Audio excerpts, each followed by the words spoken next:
سلام نعم تخاتلتي قري برودكشن كما تكونوا كما يعلقهم ببزلكم السلام تاعنا قسانا زلو جزء تحلفوا كتلو مع الملء تسفاية مساخم زلخو حاوهم قري كم تلومت كل جزء أبزي channel زغرب لكم إن دار اللي خوينو سرحتنا جزانا سرحت جزانا دم توماب جزانا زقل كلنا مساحيتات يخونوا ويكا عين تسرارها ديزاين شيرز قبرولي كم ودم استفلا نتفت زنت في حواتنا بتمو يوم بتسوم السرح العودي ندا مصانا اتزلوم حساب ناتهم اتزم هروت مرتي شير نخو قبرو زعدملو channel بزا አጋጣሚ كلهم نازي فيديو تريو ابترخو لغزي مستي ناتكم كوميونيتي زلو شير غيركم ناب كله نخباصحنا خاغز نخلو خا نخفلطو سلاذ حجزنا أبنري فيديو شير نقبره لايك كيرنا خا نتي كستاينا ندحر حلفنا خا نتي كاله سب كحلف سلازي خيل كومندا جبرنا تين فوتو حبريتاتا شير ندا جبرنا تما حلالا في كوينو كاب كل خا ندا تملالانا ندا وسخنا كنعب سلن خيل مالتي نلومي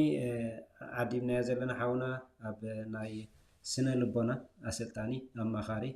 ويون نتزلنا رديت بصبو غير زغلصلنا ابكم عود زنطف زلو ممرسنا لبنا حاونا ردا حدينا يلنا اب غزي اخمصنا يو قرب ترايتي نحنا كفتنا يدلنا كوم غيرنا كنعبن كنفلطن سلازي حجزنا دما اب كل شير كنغبر بزقاطامي كادمكم فوتو كناتو خلنا خا لايك እንዳገበርنا ያንዳአቲና دما نتي فيديو نتي الجوريزمون نخعب سلازي حجزو بزي أقاتامي كلهم كم خبلو يعدمكم قربتناي أبزمو كنا حلفالكم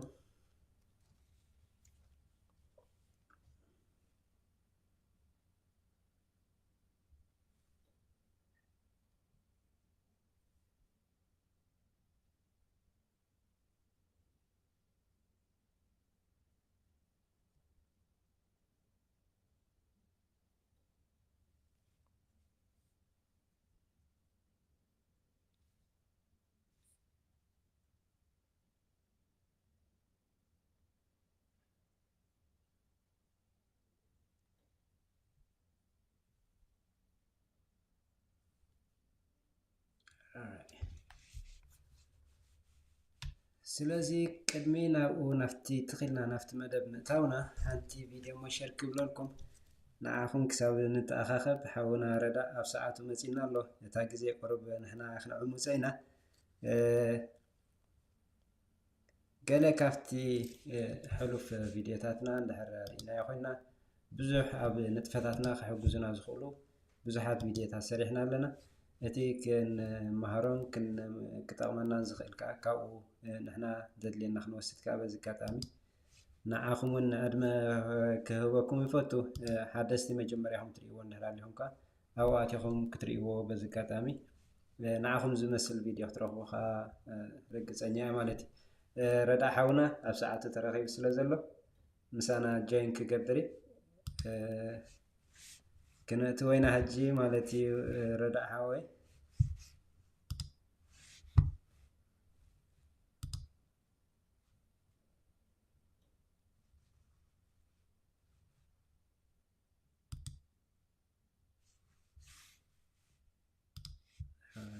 let's see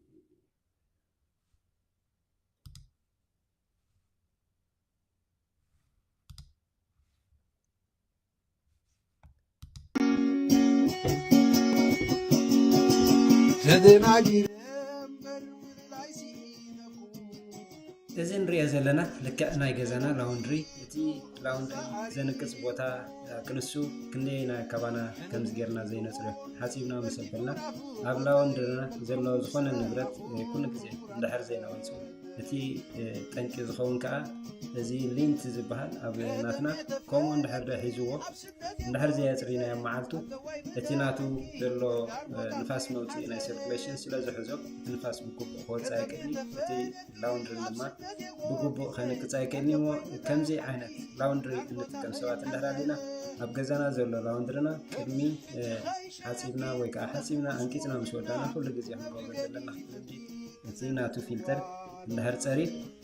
ብግቡእ ከንቅፀልና ይኽእል እዩ። እንድሕር ዘይፀሪብ ግን ምስተኣከበ ነቲ ዘሎ ምንቃፅ ዕድል ከዳናግዮ ይኽእል እዩ ማለት እዩ።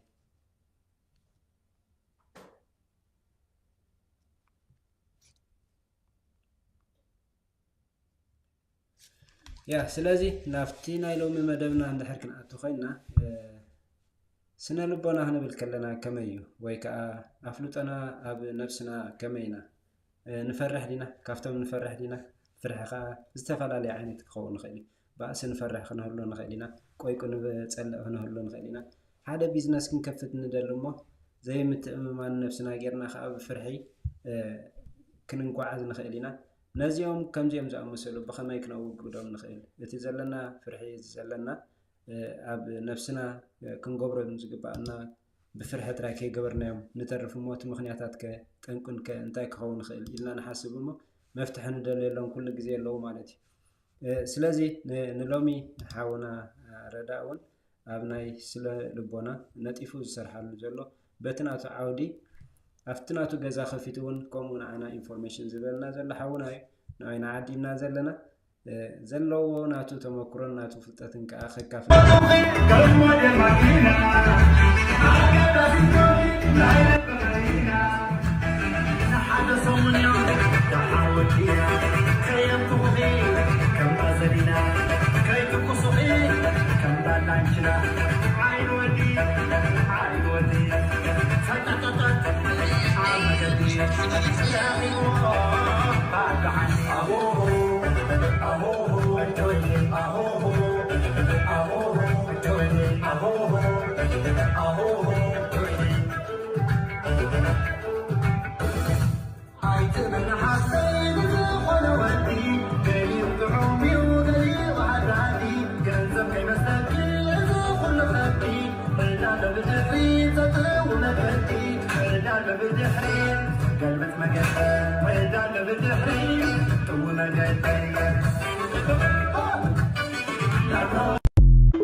እዚ ንሪኦ ዘለና ድማ ናይ ምንታይ እንድሕር ኢልና ኣብ ገዛና ዘለና ፀጉሪ ዝተፈላለየ ኣብ ሲንክ ናይ ገዛና ኣብኡ ክዕበሰና ይኽእል እዩ። እዚ እንሪኦ ዘለና ድማ እዛ ብረክቲ ሓፍትና ድማ ፀጉራ ኣብ ክስታይ እንዳኣተወ ኣብ ካበይ መፃ ይንፈልጠን ኢና። ናይ ጭሕምና ንሰደሉ ክኸውን ይኽእል እዩ። ናይ ካብ ዝኾነ ካብ ንምሽጦ ክኸውን ይኽእል እዩ። ኣብቲ ንሕፀበሉ ሲንክ ኣብቲ ንሕፀበሉ ድሬን ኣብኡ ምስ ተኣቱ ነቲ ዘሎ ናይ ሻወርዲ ዋላ ናይ ሲንክ ክዓብሰልና ይኽእል እዩ። ጨጉሪ ክሳብ ክንደይ ዘይሓቅቕ ስለ ዝኾነ ድማ ነቲ ዘሎ ድሬን ይዓብሰልና ማለት እዩ። እዚ ንሪኦ ዘለና ከዓ ክሪስታል ድሬን ኦፕነር ይበሃል። እዚ ንምንታይ ይጠቕመና እንድሕር ኢልና ነቲ ተዓቢሱ ዘሎ ከም ሳሙና ጨጉሪ ዝኾነ መሳሊ ዘይሓቅቕ ነገር እሱ ምስ ገበርናሉ ወይ ብማይ ውዑይ ወይ ብማይ ዝሑል ዝሰርሕ ንዕኡ ዘጥፍኣልና ዓይነት መሳርሒ ክሪስታል ድሬን ኦፕነር ይበሃል። ኣብ ዝኾነ ናይ ስቶር ኬድና ክንረኽቦ ንኽእል፣ ካብኡ ከዓ ብቐሊል መንገዲ ክነብሎ ንኽእል ኢና ማለት እዩ። ከምዝን ካልእን ሓበሬታታት ክትርእዩ ምስ እትደሊ ድማ ኣብቲ ናተይ ቪድዮ ኣትይኹም ብዙሕ በብዓይነቱ መፅረዪ ዝተሰርሐሎ ክትርእይዎን ክትረኽብዎን ትኽእል ኢኹም ማለት እዩ። ስለዚ እቲ መደብና ክንጀምሮ ንኽእል ኢና። ሰላም ንዓኹም ኩልኹም ደጊምና ሰላም። ንሎሚ ዓዲና ዘለና ሓውና ኣብ ናይ ስነ ልቦና ዝነጥፍ ኣሰልጣኒ ሓውና ረዳእ ዓዲና ያለና። እሱ ድማ እንታይ እዩ እቲ እሱ ዝምህረሉ ዓውዲ እንታይ እዩ ንሕና ክንፈልጦ ዝግባአና ከም ሕብረተሰብ ንሕና ክንወስዶ ዝግባአና ኸ እንታይ እዩ ዝብል ኣርእስቲ ሒዝና መፂና ኣለና። ሰላም ኩልኹም ብቲክቶክ ክትከታተሉና ዘለኹም እውን ሓውና ረዳእ ሎም መዓልቲ ዓዲምና ያለና። በዚ ብዩቱብ ቻነል ገሬ ፕሮዳክሽን ኢልኩም መፂኹም ጆይን እንድሕር ጌርኩምና ሓፈሻዊ ዕላል ክህልወና እዩ ማለት እዩ። በዚ ኣጋጣሚ ድማ ዘለኩም ሓሳብ ርእቶ ናትኩም ሕቶ እንድሕር ሃልዩ እውን ከምኡ ክትሓቱን መልሲ ክትረኽቡን በዚ ኣጋጣሚ ኣብዚ ጌርናዮ ዘለና መደብ ክትሳተፉና ንዕድመኩም።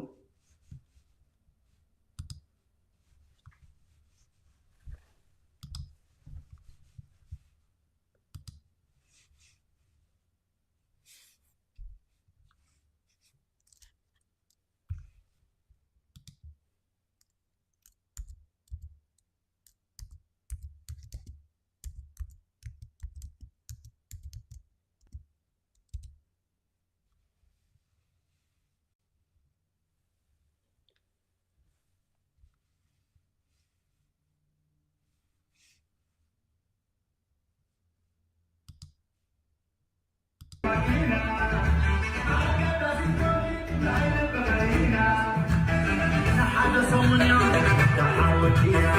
كيم تبغي كم بازلينا كي تقصحي كم بالانشنا عين ودي فتتتت عم قدي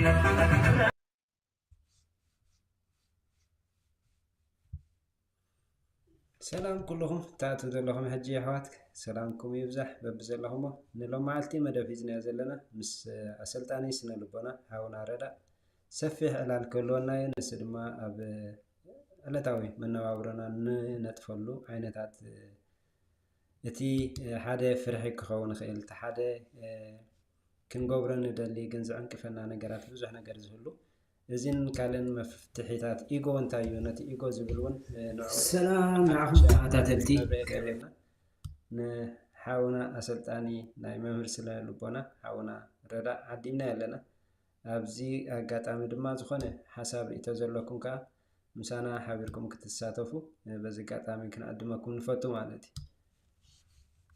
ምናልባት ያ ክሳብ ሬዲ ንኸውን እታ ናትና ክስታይ ካብ ገለ ሕሉፋት ንጥቀ ዝገበርናዮም ዕላላት ኣለዉ ንዖም ከዓ ካብዚ ክሳብ ሓውና ረዳእ ዝመፀና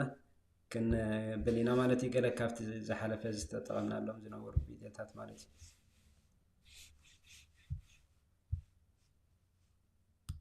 ትካላት ማለት እዩ باي ذا واي سوري قرب ساعة الحزات نلامو دمت أي قرب تاشمو دحر كوينكم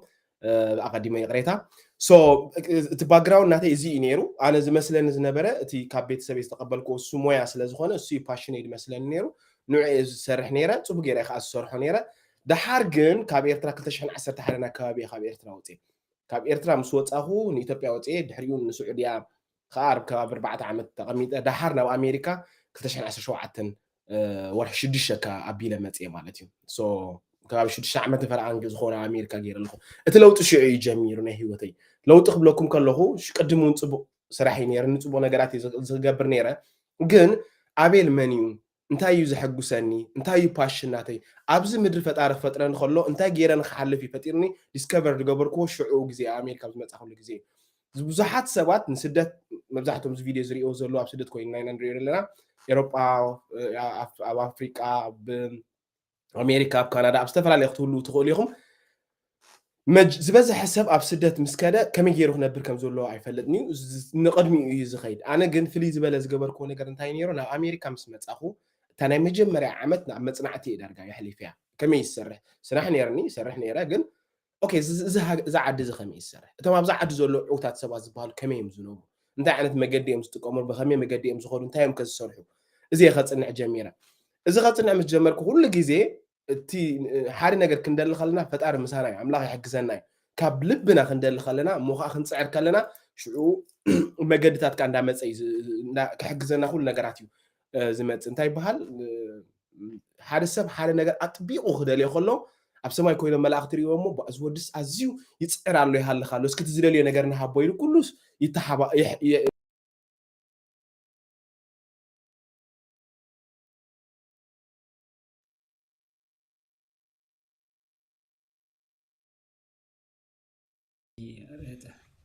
كلهم ببزلهم سلام تعنا نتمنى نلومي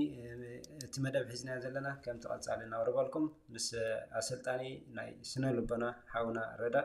لومي عدينا يو أبجزينا بساعة المسينا له ناي لومي لنا دما حفشاوي اتي نحنا كنا مهرنكم فلتن زقبانا أفتي هلو كنتاتنا نايا كايدانا ناي إيغو انتايو إيغو نفلتو خلانا بغستاين نفلتو بزحاتنا بعلو ناي ممر سلا ربنا مسانا سلا زلو حجي اتوم كلهم نزي فيديو تريدما شير ناغوركم لايك ناغوركم اندهراتهم نقولاتنا نزي رأي سبون كتاكم سلا زغل نقولاتنا هطاقمنا حاونا ردا كنأتوما سلام ردا حوي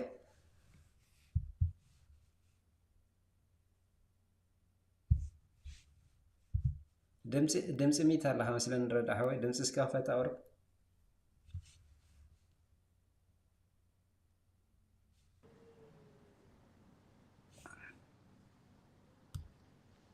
بوغني كفوتي زلو اوكي حجي ما الله يا ثانك يو مجمرة thank you ردا حوي سنة ذهب كاني أخبرت قديمة 5 جنا كيفوتو نزعل ما أخبر كاس غادما ناتكاخ ساكي بلكا مسكزي أخا كله أكاوينكا هرايل كاوين ساخا بزكات أمي كمسجنا كيفوتو thank you قري حوي يغني لي سلازي نلومي حفشة وعلالي خلونا يعني كون أخذ حتى تبقى كستايكون كن أفتي ناتكازل لك تمركز نايسنا لبناته وتمرتي أو تمركزنا جن حفشة وعلال كهلونا كرمية جن نتعذبتي من الوقت زي فتوها لو مزرعي خلو سلازي خلو منيو ردا كتلالي النامو تتنطفو العودي هذا كم زلها ندهر نجر كنا كاو أتي بدحري إزمة سهنك تصلينا والتي اوكي نسم زملكت أسلطاني سنة لبونا رداي قبر سلاسي بحال أب هاجر إسرائيل لهو كلتشان إسران حدن كلتشان إسران كلتشان إسران سلسلة بزح جهزني نزلنا عمت مالتي تسلت أنا جميرو كسر حلو تاني حلهو كسر حجهم 10 شدش زور ناي سلطنتي تمهارو أسلطينا لهو مالتي كم زمسل أتي ناي سلطنا سرحي أب قلاو عبيت أب سنة لبونا ندك سبات أب لعلا أمرو نموتا زخير كوينو ب NLP and Hypnotherapy Science مركز زقبرة ني 10 شدش سومو سلطنا بموساد سبات أب شوعات أرستنا هيوتهم عبلو تنممتا بعبي دما نتزللي وكل نجار بفلاي كم زي challenge زخونم نجارات نمبدها زخلهم مسرح conscious and subconscious mind نقوحن حبونا أمرهم أصارحو بقبو ترديهم هيوت بقليل من قد نخمر حواز خيل سلطنا تدالي يسرح له خمالتي بحسر زبالة كم زجيرة قلت لك قري حوي thank you ردا حوي يا انتاي بفلاي أبز جزيزي بزحنا قرزت لنا سنة لبنا خنقول كلا ناسي تناي وشت أوي سبنتنا إذا حسبوا ويك أزدليو ببيني يخون دليتنا خالي يخون ما بتتكبرنا بيني يخون بحافش أسكي أفتي إيجوز بحالله ناي نفسنا نفلات زحق زنا نفسنا خنقبر زي قبعنا نجارات بحافش أسكي أسفح بالكاسكي أفتي تمهرو درجة أنتايمو تتمهرو زلخ عودي نعنا خم حبرة تسب كم فلت أزقبعنا أسكي أسفح بالكاجل زلنا رداحو أوكي هو بحافش حجي كم زي إن شاء الله أب السنة البونا عندي زبها لزي عرستنا يتمرتنا بستطلع لي من قدوم ناي سنة البونا تمرتات يدالوهم أب best life motivation تدالي زولو ناي سلطنا سرح ما نمسم مالتي زخونا عينت عود سرح زولو مويا زولو خوني خيل مويا زيبلو خوني خيل استمهارن زي تمهارن كل سب أسارحنا يامرون مردع زبها النجر يلي سلامنتاي كم تري زلخا هيوت الحريقها كل نجار challenge مسكولنا هنا درجة 99% من عالمنا سبات يحاسبونهم سلازي ناتي تسكيم كيز اللي خام حساب زبحال حانقول زبحال conscious and subconscious أمره زبحال ومسار حتتك بقبو خدتك أمام كتكلا لك مالتي حجي بوز حساب ناي نفسه كيف من كساسات أبز قبرم من كساس ناي تعنو خوني خيل محبراي هوتو خوني خيل بيت سواي هوتو خوني خيل أبناي فلتت هوتو خوني خيل أبناي تعنو خوني خيل أبناي هابت قدايك خوني خيل أبناي أقلبلت قدايك خوني خيل أبزوم نجارات زي أتوم challenge ندحري قاتمون لزخونا نجار زي شجرون دحرالو نقدميت المخاد زي تجمع نجار ندحرالو وي بيت سباي هوت مسريتو أي فقري أي كنات بقرج أو زحلف عينة هوت ندحرالو كم تزيد اللي بيت سبوخ على زي كيل ويدما بكابيتال زي ساق ندحر كينو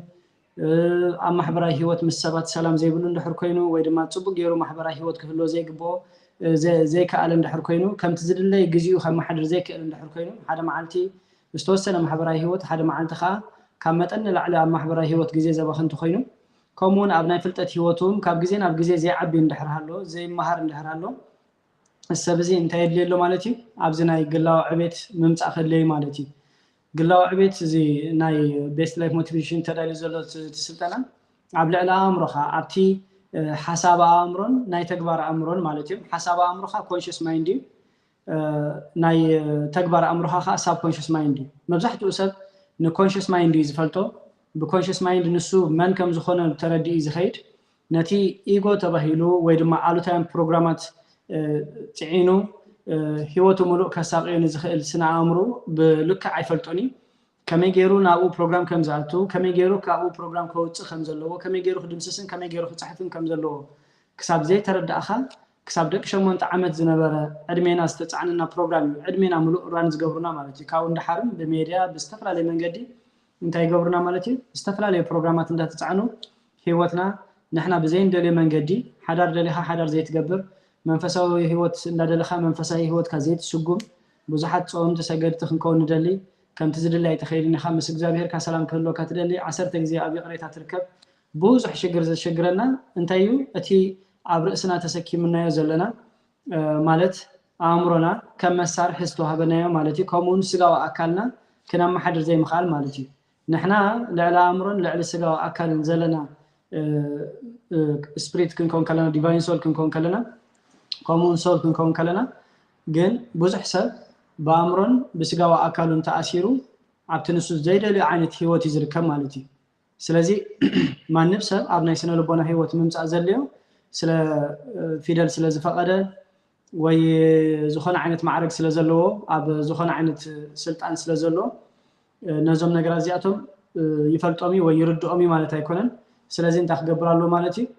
أب ما نم زخون عينت سابقون أبزي مويازي أبزي تبابزي ماتي يمانا يرأسو كم يجيرو خم سرح السب كونشس مايند زبحال مالتي وتما وزلو برنامجات انتي كم زخونو خلصنا معس كم تسعنو وكم يجيرو خدم السم كم زلو كسب زردا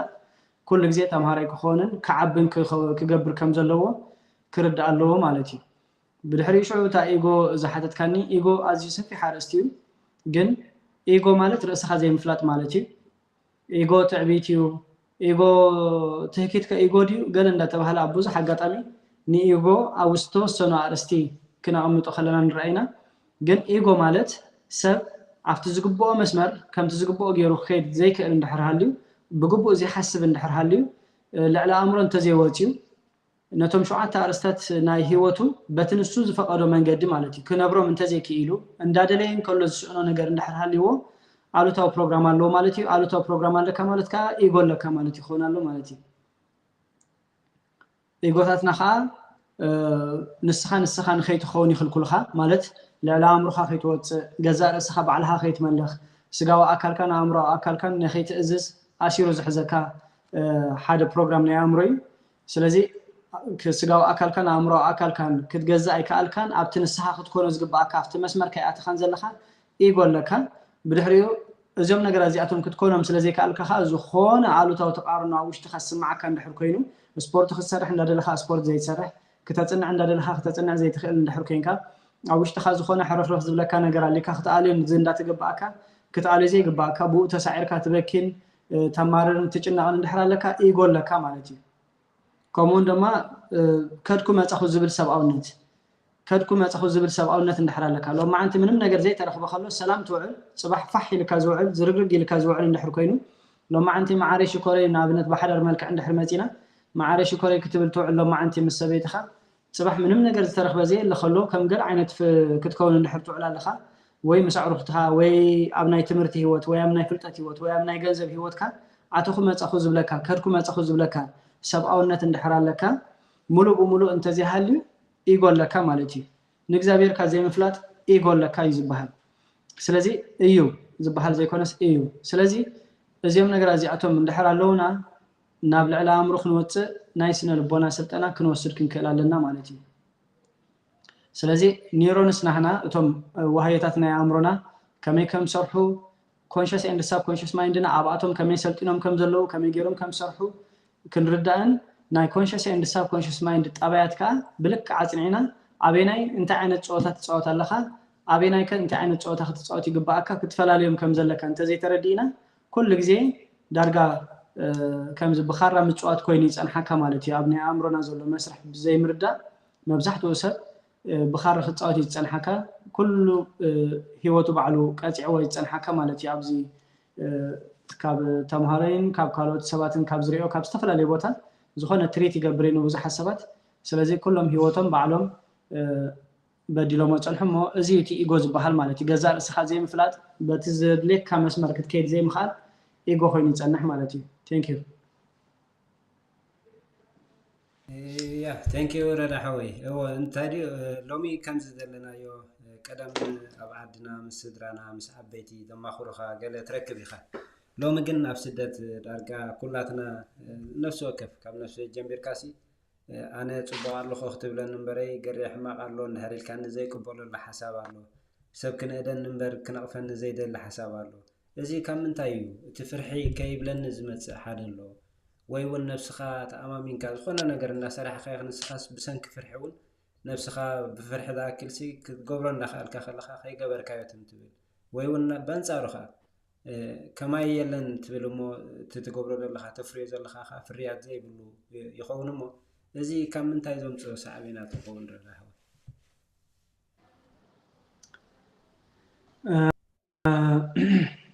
ብዙሕ ግዜ እዚ ኣብ ብምፅልላው ዝዓይነቱ ንኸዶ ዘለና ከይድታት ወይ ድማ እቲ ሓደ ሰብ ናይቲ ሓደ ሰብ እዝኒ ናይቲ ሓደ ሰብ ዓይኒ ምሕላው ዘገድዶ ዘሎ ብዙሕ ግዜ ንጹር ዝኾነ ሕልሚ ዘይምውናንን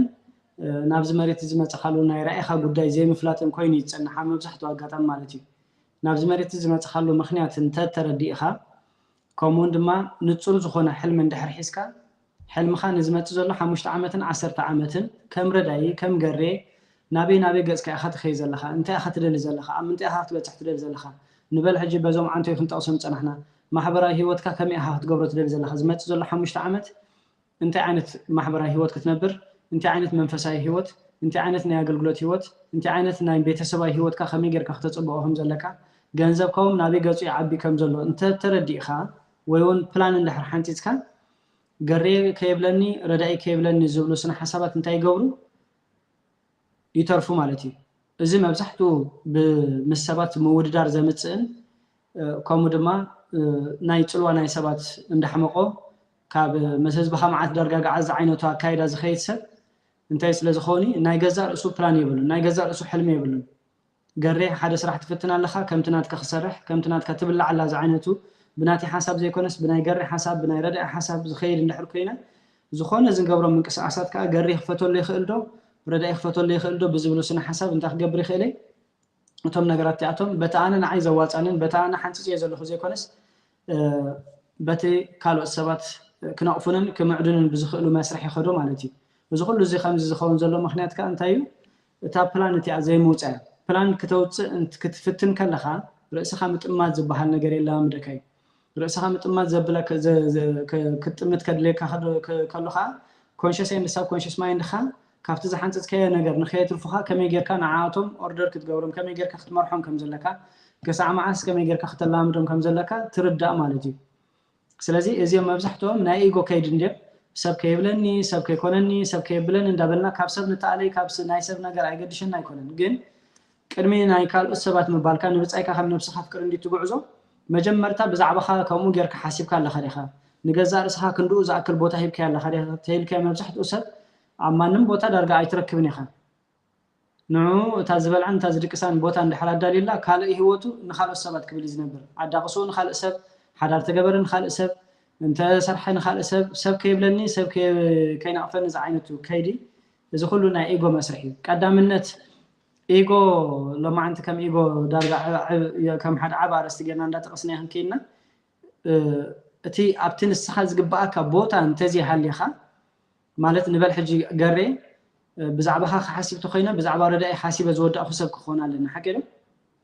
አለላ ቢለ ብዛዕባ ገሬ እንዳሕር ጀሚረ ኢጎለኒ ማለት እዩ ምክንያቱ እንታይ ዝኾን ዘለኹ ነፍሰይ ከይፈቀድኩ ናብ ገሬ ናብ ካልኦት ሰባትን ክሓስብ እንዳሕር ጀሚረ ኣለኹ እዚ ተገላቢጦሽ ይኾን ስለ ዘሎ تكيدي جيغالو مالتي سلازي ناي ازيام كم زيام عينت مسرحات مبزحتو غزي ناي ايغو زلوهم سبات كويني صنحكا يا تبوي من البات تي نايكستاكا خمنتاي زمصر دحوي فرحي نبلينا فرحي حجي بزح عينت كله اليو فرحي من البات تحطوتات كنحاو سينا ابت صنحنا نافت خبلك تحاوس شغرلا كن حفشاو متان زخونه بيزك ستاك كله ناسي حدا سب فرحي ناي زخونه كله خلي حدا ويناي حلف ابرسو زمالالس لي كله يخير حدا ون قال ነገር كغبر يدلمو اب نفسه زو فرحي كمزي كتكون يخا خمز كتكون يخا خمز خقاطمه كاي زبل يحزمو تزحسو بطراي بحساب كوين تطو يبل مالتي بحفشة فرحي خنبل كلنا كم من تايز متي ويكانوا وقادو كجبر زخيل نجار على ده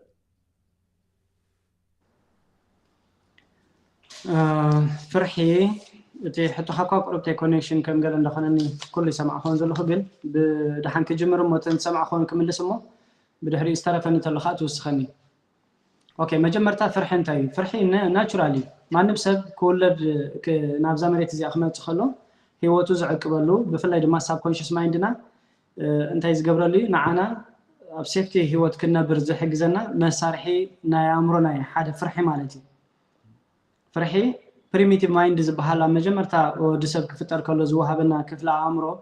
فايت اند فلايت بمغبار مهدامن مقلاسنت غداي زغاطمه بمغبار كاب كبز بلو نغرات لعب زبلو نغراتن كبز بلو دمصتاتن بزح غزي اندحريخه اندافلطنا يخلنا خمان مويو نبل عينت سباتينا حكيدو سلازي فرحي هيوت زعقب هيوت نحلولو مسرحي انتي فرحي اغبابو زي حلوه مسعو زي حلوه بوتو زي حلوه خوينو خمات خليتي شجر زخون انت زي كوين كن فرحي ناتشورال تزي فرحي مس اغزابير سلام كهلوني يبلون انت زي فرحي مس سبات فقر خنبرنا يهلوني انت زي فرحي صرغيا بسلام كوچي كيلني حكيدو فرحي تزي حاليو اب وصيحه زي كتملس تخيلي خمالتي حجي فرحي بمتن خون كله كم تزغبو خون كله هيوت سيفتو خينا نخت كيد زخلا منغدي مالتي كاو وصي زولو فرحي استفلالي عن فرحتات الله كالوت اب زخونه تغبارات ام تغبارنا ابنت نبل حجي سب زخونه سغم تخوسد كدلي خلو كاوشتو نت نغرتي نخي غبرو زدفافو فرحلو اذا فرح زي انتاي ندحرينا كم زناي بدحر بايتا زبحالو عين زغاطمو تاريخات كخونو خيلو بتن يلوم كن نيامرو بروجرام خونلو مالتي نيامرو بروجرام كان نبل حجي انا سبورت زي لمدكو سبي نبلو دغوتي سبورت زي سرح زي انقساس غلصني حلفو لومي غري ميعدكاني سبورت مسرح نتعنها خمزيو كحجزكاي سلازي سبورت سرح لك مسفلتكاني سبورت تقوم مسفلتكاني اوكي لكونشسلي تردي كالهو كونشس مايند تردي كالو نتنغرت تغبارو نخغبرو اوكي نصبح الى خبغس كدلي خلخو واي ردا ايغن نغو مدري سبورت كميغركا ጫማ ይብልካን ሰብ ክሪኤካ خእል ገለመነታት ዝተፈላልያ ዓይነት ምኽንያት የምኽኒን ነቲ ሰብ ኣብ ዘለዎ ቦታን ንዑ ከሓፍረሉ ክስከፈሉ ዝኽእል ዓይነት ከይድ እንዳምፀ እንታይ ይገብረካስከ እቲ ቀዲሙ ዝፀንሐ ፓራዳይም ካ እቲ እምነታትካ ኣብ ሳብ ኮንሽስ ማይንድ ዘሎ ፕሮግራማት ማለት እዩ እሶም ንዓኻ ብዝርዳእካ መንገዲ ገይሮም የፍርሑኻ ማለት እዩ ኦኬ ንጎን ኣብነት በዚ ሕጂ መዒድካ ንዘለኻ ሰዓት ኦኬ ካብ ሰዓት 6 ክሳብ ሰዓት 5 ናይ ምሸት ስለ ዝሰርሕ ካብኡ ካብ ሰዓት 6 ገዛይ ምስ በጻሕኩ ካብኡ እንዳሓርኩ ጎይ እንተነጊርካኒ ሓደ መዓልቲ ሰዓት 7 ዝኾነ ሽግር ዘጋጠመኒ ሰብ ክኾን ይኽእል ስለዚ ኣነ ናብ ሰዓት 7 ከባቢ 8 ተጎይ ክመጻሉ ኣብ ናይ ስፖርት ቦታ በጽሕ ክመጻሉ ዝኽእለኒ ጉዳይ እንድሕራልኒ ንዓይ በቲ ዘፍርሐኒ ይመጻኒ በዓል ክስቶ ተጸንሑ ኻኸ እዚ ነገር እዚ ተኾነ ኸ እንዳበለ ሓደሽቲ ተመክሮታት ከይንፍትን ይቃለሰና ማለት እዩ ዋዩ ግን ርእስና በዚ መልክዕ እዚ ዘፈራርሐና ምስቲ ቅድሚ ሕጂ ዘጋጠመና ትሮማታት እንዳተሓሓዘ ምስቲ ቅድሚ ሕጂ ዝነበረና ኮምፎርት ዞን መታን ከይንፋታሕ ንምንታይ እዩ ርእስና እቲ ሳብ ኮንሽስ ማይንድና ዘሎ ፕሮግራም ምኽኒት እንዳፈጠረ ዘትርፈና እንድሕሪና እቲ ምኽኒት መፍጠር መጀመርታ ንሳብ ኮንሽስ ማይንድና ሓደ በቃ ዕላው ኣሰራርሓ ይንዑ ስለምንታይ እንድሕሪልና ሳብ ኮንሽስ ማይንድና ናይ ተግባር ኣእምሮይ ንሓደ ተግባራዊ ንኽገብር ክደሊ ከሉኻ እንታይ ክገብር ኣሎ መጀመርታ ምስቲ ተግባራዊ ክገብሮ ዝደለ ፕሮግራም ምልማድ ከድልይ እቲ ምልማድ ካንታይ መጀመርታ እምነት መስራሕ በአፊርሜሽን ኤንድ በቪዥዋላይዜሽን መልክዕ ጌርና ነቲ ትደለ ዘለኻ ወፂኻ ዲኻ ጎያ ክትጎይ ደለኻ ዘለኻ ገንዘብ ኣፍሪካ ዲኻ ቢዝነስ ክትገብር ትደለ ዘለኻ ናይ ህንፃ ዲኻ ክሰርሕ ትደለ ዘለኻ ሓደ ዓብ ነገር ዲኻ ክትገብር ትደለ ዘለኻ ኦኬ ንዑ እንታይ ገበሮ ቅድሚ ናብቲ ቦታቲ ከይድካ ምርካብካ እቲ ነገር እቲ ደሓን ከም ዝኾነ ሴፍቲ ከም ዝኾነ ጽቡቕ ከም ዝኾነ ኣኽሳቢ ከም ዝኾነ يعبيك خم زخونة نرأس خا دقاقيم كان نقرب كعبيك خم زخونة خمان زي كونس بpositive affirmation مالت بز حجي نزلمكم خم تقبلكم كينكم امسكنوا بزب المسرح حجي رخيب كيا خم زلخان تنبرو خم زلخان كتر يفتن مالتي زي اون توك على مرغاغص تتقيم كان نتي تدل زلخان ነገር قديم كا تنغرو المسرح من لماد بمغبار نساب كونشس مايندنا انتي نغبرو نتن እንደለ ዘለና እምነት ንሰርሐሉ ማለት እዩ እምነት መስራሕ ካሉ ከድካ ክትፈትኖ خلኻ ካብቶም ቅድሚ ሕጂ ንስኻ በቃልካ ዘይ ነገር ካዮ ወይ ድማ ብቪዥዋላይዜሽን እቲ ፔናት እቲ ኣብ ዘጋጥሙ ነገራት ንበል ሕጂ ስፖርት ነምፃዮ ስፖርት ሕጂ ስፖርት ሰርሐ ፅቡቅ ስማዓን ኣሎ ከምዚ ዓይነት ከይዲ ኸይድ ኣለኹ እንዳበልኩ ከይተበገስኩ ከለኹን ርእሰይ ክነግሮ ክእለ ግን ጎየ ክመፅእ ከለኹን ኣብ ገዛ ኮይነ ክነግሮ ከለኹን በበይኒ ስለዚ እታ ጎየ ንክመፅእ ክደፋፋእ ክእል ትተርፎ ዘላ ምክንያት እንታይ ስፖርት ጌጋ ምዃኑ ምርዳእ ገዲፎ እዩ ምክንያቱ ኣቀዲማነ ስለ ዘረዳእኹ ማለት እዩ ከይደ ምስ ፈተንክዋ ዘምፆም ቁርድዩ ማህረምቲ ናይ እምኒ ድዩ ገለመንታት ስትራባዲ ገለ ብኣቶም ኣመክኒ ክገብሮም ዝደሊ ነገር ከዓ ንዕኦም ከዓ ፖዚቲቭ ኣፊርሜሽን ተጠቂምካ ትእምነሉ መስርሕ ምስ ሰራሕካ እንታይ ይገብር ካብ ርእስና ዝምንጩ ፍርሕታት እቶም ነገራት እቲኣቶም ክውግደሉ ዝኽእል መንገዲ ቀዲምና ንፈጥር ኣለና ማለት እዩ ስለዚ ቅድሚ ዝኾነ ነገር ቅድሚ ምግባርና ንርእስና ንዛረበሉ መንገዲ ንሳብኮንሽስ ማይንድና ነቲ ናይ ተግባር ኣእምሮና ማለት እዩ ኮንሽስሊ ገሪ ስለዚ ነገር ካን ስለተበገስከው ኣይሰልጥን ክሳብ ክንድኡ ኸ ንምንታይ ዝቃለሰልና ምክንያቱ ነፍስ ወከፍ ዝኾነ ነገር ክንፍትን ከለና እቲ ንፍትኖ ፈተና እንታይ ዝፈጥር እስከ ገሬ ሞት ይፍትን ኣሎ ምዝብል ስነ ሓሳብ ጥራሕ ይዘተሓሕዙ ሳብኮንሽስ ማይንድኻ ሳብኮንሽስ ማይንድና ብዝኾነ ተኣምር ገይሩ ነቲ ትኸዶ ዘለኻ ከይዲ ሞት ትፍትን ከም ዘለኻ ጥራሕ እንዳተረድአ ዝኸይድ ማለት እዩ ስለዚ ንስኻ ዝኾነ ሓድሽ ነገር ክትፍትን ከለኻ ሽጋራ ዲኻ ለሚድካ ፀኒሕካ እታ ሽጋራ ክትገድፋ ከለኻ ሞት ክትፍትን ከም ዝኾንካ ይዝፈልጠካ ሳብኮንሽስ ማይንድኻ ደቂስካ ዲኻ ተርፍን ነርካ ስፖርት ክሰርሕ ትደልኻ ሞት ክትፍትን ከም ዝኾንካ ምስ ካልእ ወል ሓደ ነገር ኣይተኣሳሰሮኒ ይሕሸካ ኣይሕሸካን እዚኦም ካልእ ምኽኒት ንዓኻ ክቀባጥረካ ኢሉ ዘምፃልካ እዩ እቲ ይሕሸካን ኣይሕሸካን ኩሉ እዚ ምፍራሕ ገንዘብ ክጠፋእካ ክእል እዩ እዚ ቢዝነስ ዝኮ በዓል ገሪ ቅድሚ ሕጂ ፈቲኖሞ ዓብዮምሉ እዮም ከሲሮምሉ እዮም ገለ እንዳበለ ዘመኽኒካ ንዓኻ ኣረዲኡ ቅድሚ ዝኾነ ፈተና ምፍታንካ ገዛ ኮፍ ክትብል መታኒ ማለት እዩ ነዞም ኩሎም ምኽንያት ዘምፆም ግን ብድሕሪት ከምኡ ዝገብሮ ኤነርጂ እንታይ እንድሕሪልና ናይ ህይወት ምሕላው መስርሕ ህይወትካ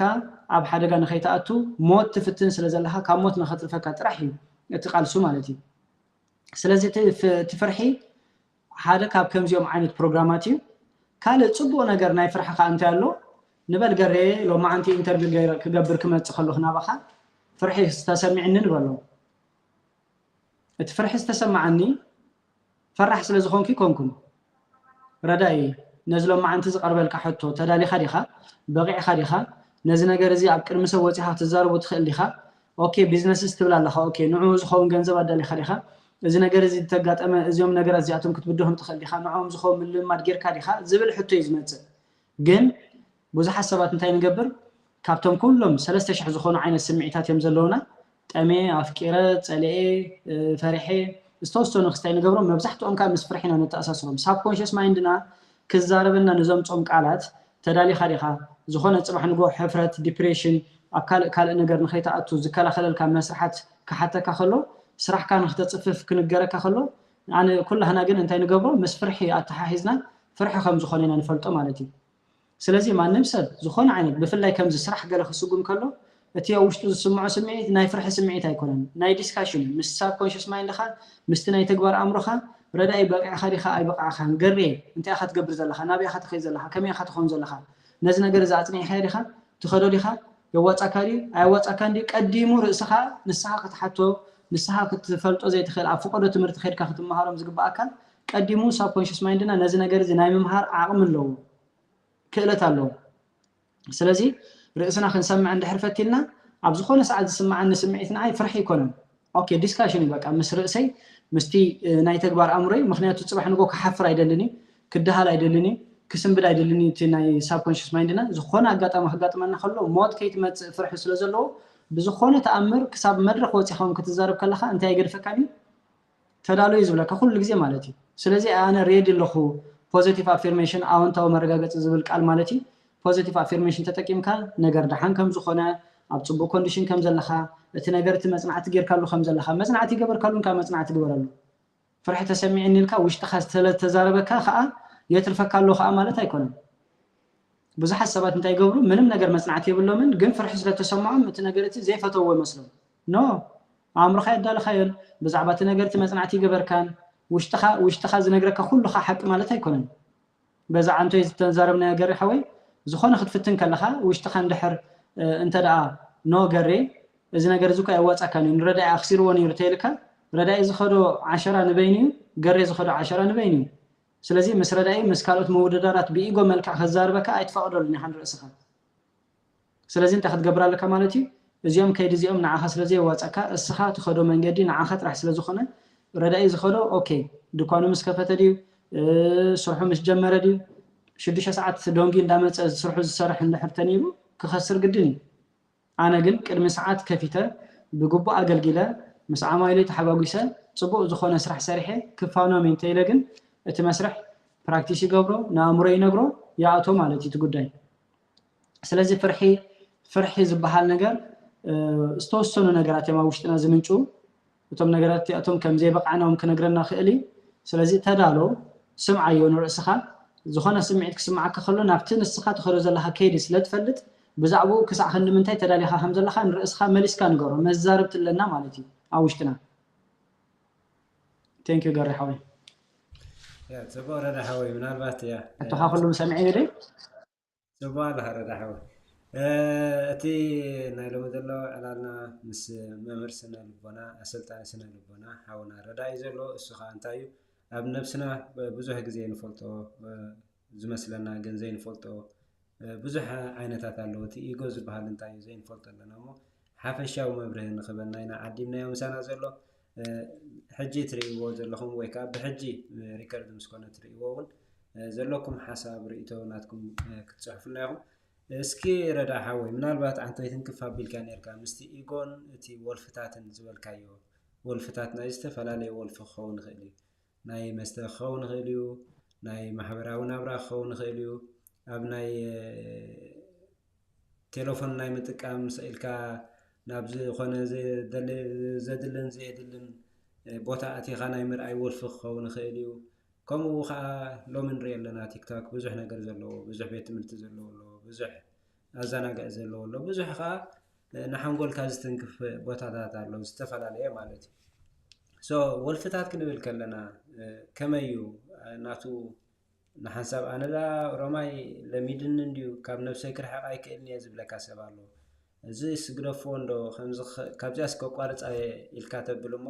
ዘይምውሳንካ ኣሎ ድሓን ሎሚ ጥራይ ግበራ እምበር ፅባሕሲ ድሓን ዝበሃልካ ኣሎ እዚ ብኸመይ ክንውግዶ ንኽእል እስኪ ሓፈሻዊ ብዝመብርህ እንድሕር ኣለይክ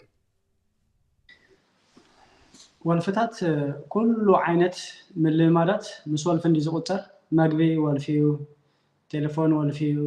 ገለ ወልፊዩ ድቃስ ወልፊዩ ኩሉ ነገር ወልፊዩ በተደጋጋሚ ትገብሮም ነገራት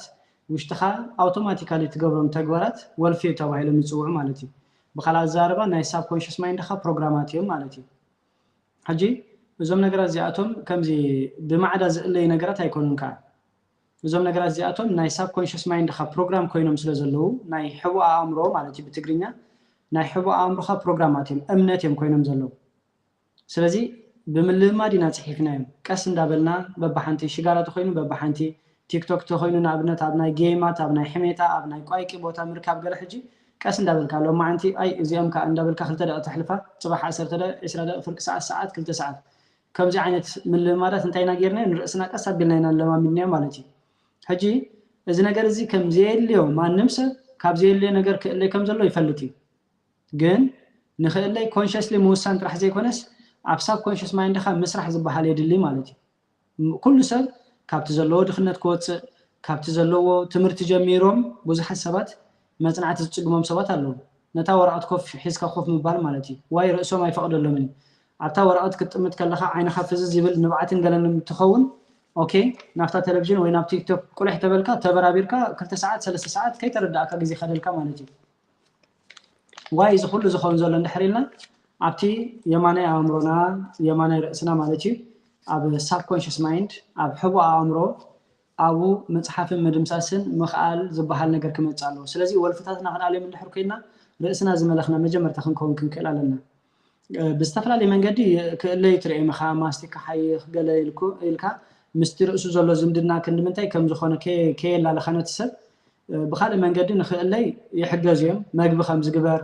ገለ እንዳተባሃለ ኮንሽስ ማይንዱ ጥራሕ ብምምሃር ኣብቲ ሳብኮንሽስ ማይንዱ ከመይ ገይሩ ክስራሕ ከም ዘለዎ ከይፈለጠ ከምዚ አንኮንሽስ ኮምፖነንት ብዝኾነ መስርሕ እንታይ ገብሩ እዮም ኣብ ርእሶም ለውጢ ዘምፅኡ ሰባት ኣለዉ ግን ቀፃልነት ዘይብሉን ወይ እውን ከም ሓደ ተኣምር ገይሮም እዮም ዝርእይዎ ነቲ ጉዳይ እቲ ብቐሊሉ ናብ ርእስኻ ንግስ ኢልካ መፂኻ ንኣብነት ፓራዳይም ሽፍት ምግባር ኣብ ውሽጢ 21 መዓልቲ ቶታሊ ፓራዳይም ሽፍት ትገብር ኢኻ ካብ ምንእስነትካ ጀሚርካ ብዙሕ ሽግራት ዝተጻዕነካ ብዙሕ ፓራዳይም ዝተፈላለዩ ኣሉታዊ ፓራዳይም ዝተጻዕነካ ጸንሕ ትኽእል ኢኻ ርእስኻ ዝሰርሓሉ መንገዲ ድሕሪ ምስማዕኻ ኣፊርሜሽን ብስነ ስርዓት እንድሕር ጽሒፍካ ንኣፊርም ክትገብር እንድሕር ጀሚርካ ኣብ ውሽጢ 21 መዓልቲ ሽፍት ትገብር ኢኻ ቀሊል ማለት እዩ ግን ኣብ ውሽጢ 21 መዓልቲ ክግበር ዝግብኦ ቴክኒካት ሽፍት ንምግባር ብሰንኪ ዘይምስራሕ ወይ ብሰንኪ ዘይምልማድካ 21 ዓመት መከራ ክትጸግም ማለት እዩ ن34 ዓመት ትማሊ ንኣብነት ቅድሚ 10 ዓመት ቅድሚ 7 ዓመት ቅድሚ 8 ዓመት 11 ዓመት ገለመታት ብሊብያን ብሲናን ክንሰግር ከለና ዘጋጠሙና ትሮማታት ተሰኪምናዮም ኮፍ ኢልና ዘለና ሰባት ኣለና ሓንሳብ ናብ ርእስኻ ጠሚትካ ሓሲብካ እቲ ፓራዳይም እቲ ሽፍት ክትገብረሉ ዘኽእለካ ቴክኒክ ብቀረባ ከሎ ማለት እዩ ሕጂ እቶም ወልፍታት ብምልማድ ይመጽም ሕጂ ኣብ ሳብ ኮንሽስ ማይንድና መጽሓፍን ምድምሳስን ኣብ ንኽእለሉ ደረጃ ምስ በጻሕና እሶም ቦታ ይብሎምን ማለት እዩ ክእለ ይኽእል እዮም ማለት እዩ ነዚኦም ነገራት እዚኣቶም ንምግባር መብዛሕትኡ ሰብ ከዓ ናፍቶም ወልፍታት ዝኸይድ ከዓ እንታይ ስለ ዝኾነ ተቐዲምና ዝተባሃልናዮ ሕልሚ ስለ ዘይብሉ ህይወት በይን ገጻ ክትመርሓ ከም ዘለካ ናበይ ገጻ ክትመርሓ ከም ዘለካ እንተዘይፈሊጥካ ዘርከበ ይዘልዕለካ ገረ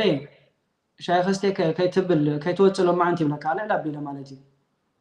ወይ ከዓ ሻይ ተስተኒ ሃይለ ሒዘካ ኸይድ ኩዕሾ ክርኢና ይብለካ እንታይ ስራሕ ኣለካ እንታይ ኢኻ ገለገለ ቀዲም ይፈልጠካ ኤነርጂኻ ዓርከይ ስለ ዝኾንካ ማለት እዩ ኣነ ንባዕለይ ፕላን ይብለኝ ንስኻ ፕላን ይብልካን ክልቴና ሕልሚ ይብልናን እዞም ነገራት እዚኣቶም ወልፍ ኾኑና ማለት እዩ ስለዚ ሕልሚ ዘይብሉ ሰብ እዩ ብወልፊ ዝተሓዝ መጻኢ ፕላን ዘይብሉ ሰብ ዓቢ ፕላን ዘይብሉ ብፍላይ ከዓ ነዞም 7 ኣርእስታት ናይ ህይወቱ ኣጣሚሩ ዘይከይድ ሰብ እቲ ኮንሽስ ኤንድ ሰብ ኮንሽስ ማይንድ ኣብ ውሽጢኻ ዝኣቱ ኤነርጂ ንዓኻን ንዝመጽእ ዘሎ ደቅኻ ክትወልዶም ከለኻ ኣፌክት ክገብር ከም ዝኽእል ዘይምርዳእ ክሳብ ክንድኡ ኣብ ተራ ነገር ክትርከብ የገድዱኻ ማለት እዩ ኣነ ፊልም ዝርኤሉ ብፍላይ ከዓ ኣሉታዊን ማለት እዮም ፊልም ዝርኤሉ ኣሉታዊ ደርፍታት ክሰምዓሉ ዝውዕል ዘይጠቕሙ ዘረባታት ክሰምዓሉ ዝውዕል ብዛዕባይን ብዛዕባ ርእሰይን ብዛዕባ መጻኢ ናይቶም ካባይ ዝመጹ ከመይ ገይሩ እቲ ኣነ ዝመልኦ ዘለኹ ኤነርጂ ናብኣቶም ከም ዝሓልፍ ዘይምርዳእ እሱ ዘምጾ ሳዕቤ እንዳእምበር ሕልሚ ዘለዎን ምስ ገዛ ርእሱ ዝተዓረቐ ሰብ እንታይ ይገብርኒ ናብ ዝተፈላለዩ ወልፍታት ኣይኣቱኒ ማለት እዩ ስለዚ ወልፍታትና ነናቶም መፈወሲ መንገዲ ኣለዎ ንኣብነት ሕጂ NLP ቴክኒክ ዝበሃል ኣሎ NLP ቴክኒክ NLP ሳይንስ ከባቢ 300 ቴክኒካት ኣለዎ ካብ ዝተፈላለዩ ዓይነት ሽግራት ከዓ የብልዮም ንኣብነት ብውልቅን ብክላስ ንዝመጹን ተምሃሮ ገለ እንታይ ገብረ ካብ ሽግራቶም ንኽእለ ይሕግዞም ንበል ትሮማ ክህሎም ይኽእል ፎቢያ ሕሜታ ቂምታ ምስ ሓስካ ዘይምፍናው ወልፍታት ዝተፈላለዩ ዓይነት ወልፍታት ናይ ሽኮር ናይ መግቢ ናይ ዝተፈላለዩ ናይ ኬክ ክኾን ይኽእል ናይ ገለ ዝተፈላለዩ ዓይነት ወልፍታት ብበዓል ስዊች ፓተርን ፋስት ፎቢያ ኪዩር ገለ ዝተባሃሉ ቴክኒካት ተጠቂምካ ተኣሌሉ ቴክኒካት ኣሎ السبب زين هذه نجار إذا خسر حلو خلو كندو خان رأسه لو تنمجبار السدالو سبكون كله عبزهم تكنيكات زياتهم كاتسبو السارح خسر خالي كم زي الكاخد قلت عبزي كوربتاي أشجاري تناين البتكنيكات بزخنا جن سبب رأسه ما اللي خلنا حكي له ترحيو كمان نجار نتأخون زخيل ما نتيجة حوي thank you كا thank you ردا حوي من الوقت مايك ست عدل كبكامو مسانا زلهم يا حواتنا ناي نمر سنة لبنا أسلطاني حاولنا ردا مسانا زلو أبناي محبراوي هيوتنا كنا بلون ندل نجارات النهرالي حسب مايك ساب ستين حاولنا ردا خنا في كل لومو انتايو تي تمرتاوي زلو حفشاوي تمرتنا كمي أب فرح زلنا كنقبرن ندلي مقاب سنكي تراما من نفسنا نزخنا خلونا خير نحلو سئل خلونا خير ويون زخنا نجار كنقبر ندلو ما بسنك فرحكن حنقولنا بتحدد ورا لنا ما بتحدد هكذا فقارز دبل تراك مثلا خير مالتي سو نزين ود خمسين تي تراما بحال انتايو ويكات فوبيا بحال كا أب سنة أمراو تصات خجبرنا زخيل عينتات مبرهي زبنا دلو كسب حاولنا نشتينا ما مستعرفتنا عرفتنا وحنتي فيديو خريكم مو تخيل عرفتنا محبراوي هيوت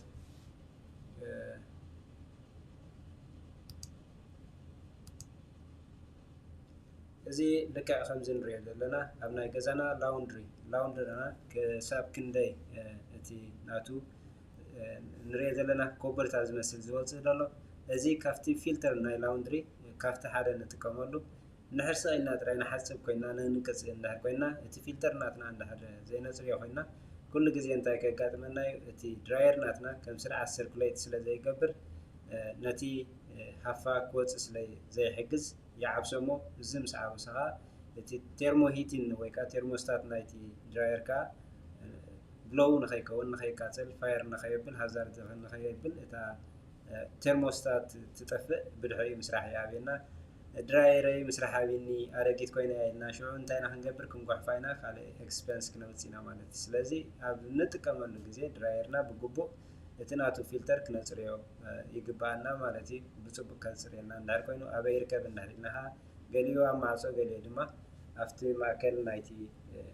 دراير يزلو سو هاونا ردا كتملسنا تخيلي هاندار لها هونكا yeah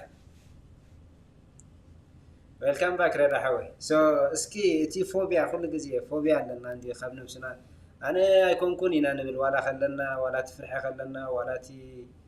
كم زت خونا الله بسبب ذنبه بدك ذنب بكسب كله يخلي توايك تغير الله كم زت خونا الله زبل ريتو مسكامو زي مقبلنا نفس خاي مسكامالتي ولا تكاكن الله كم زس قنعتي كونت النظام قد خاص بحرغات تغير الله زمت حسابات الله زي مقبل مالتي so إذن تي تراما نقولون مستي فوبيا تأساسير ويكا مستي ديبريشن زي بحالسكي من الوقت قاري حاوي نابايديت كونكشن كم قال زلو يسمع يلا من الوقت لايك إن هرجركم تي سيجنال سيكول تي لايك إن هرجركم مسانا زلو يا تصبون يرو يسمع الله يجي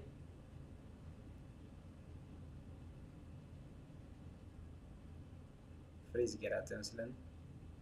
لايك إن هرجرنا كنا تخلنا يا حد تبوينتي لايف ردا على هذا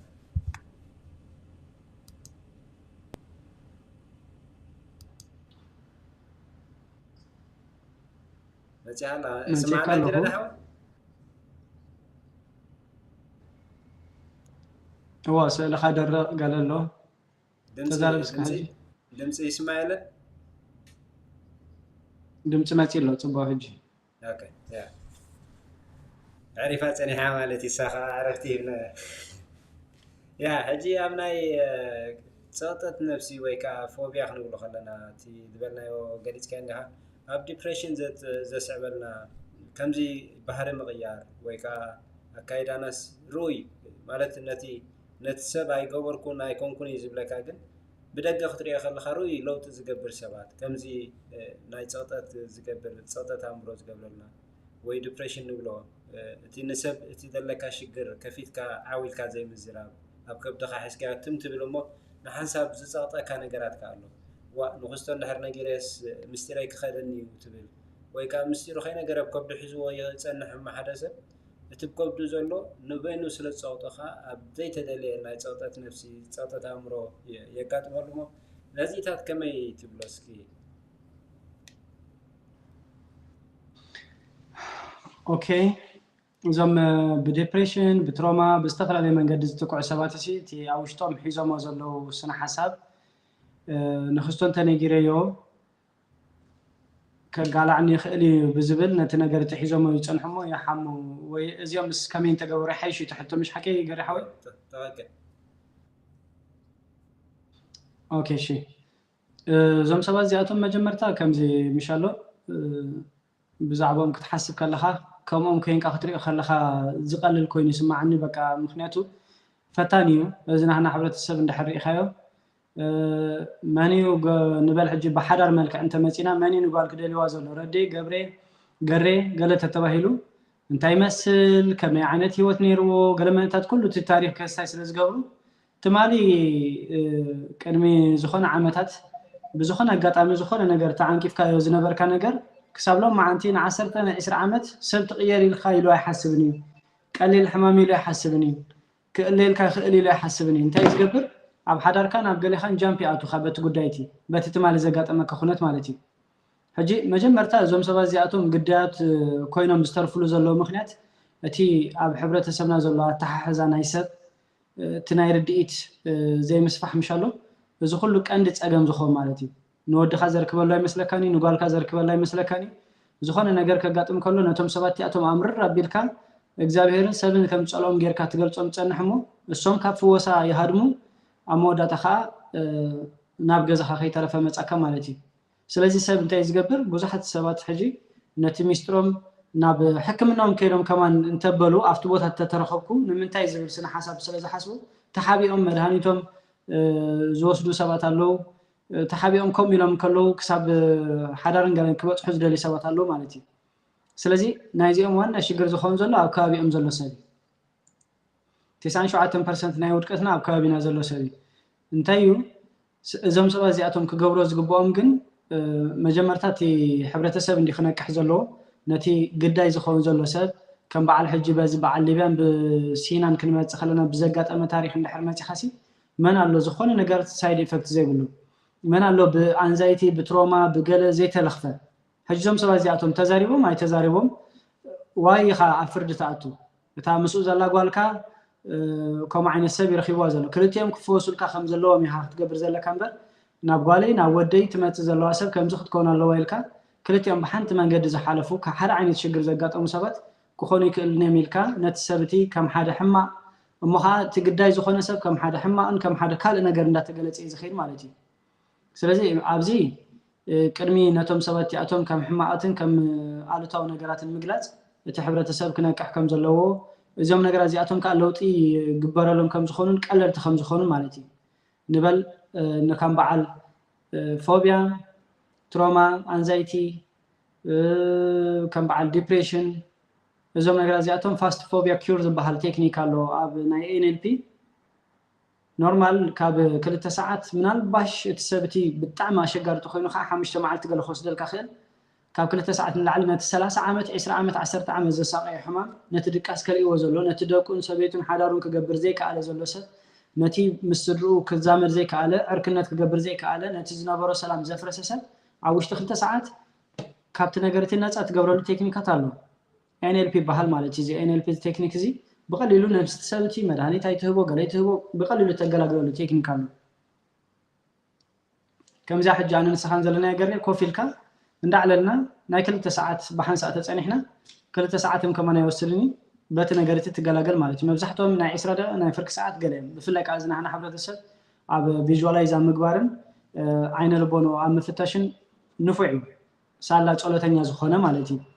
መብዛሕትኡ ሰብ ጸሎተኛ ስለ ዝኾነ ሙስሊሙ ክርስቲያኑ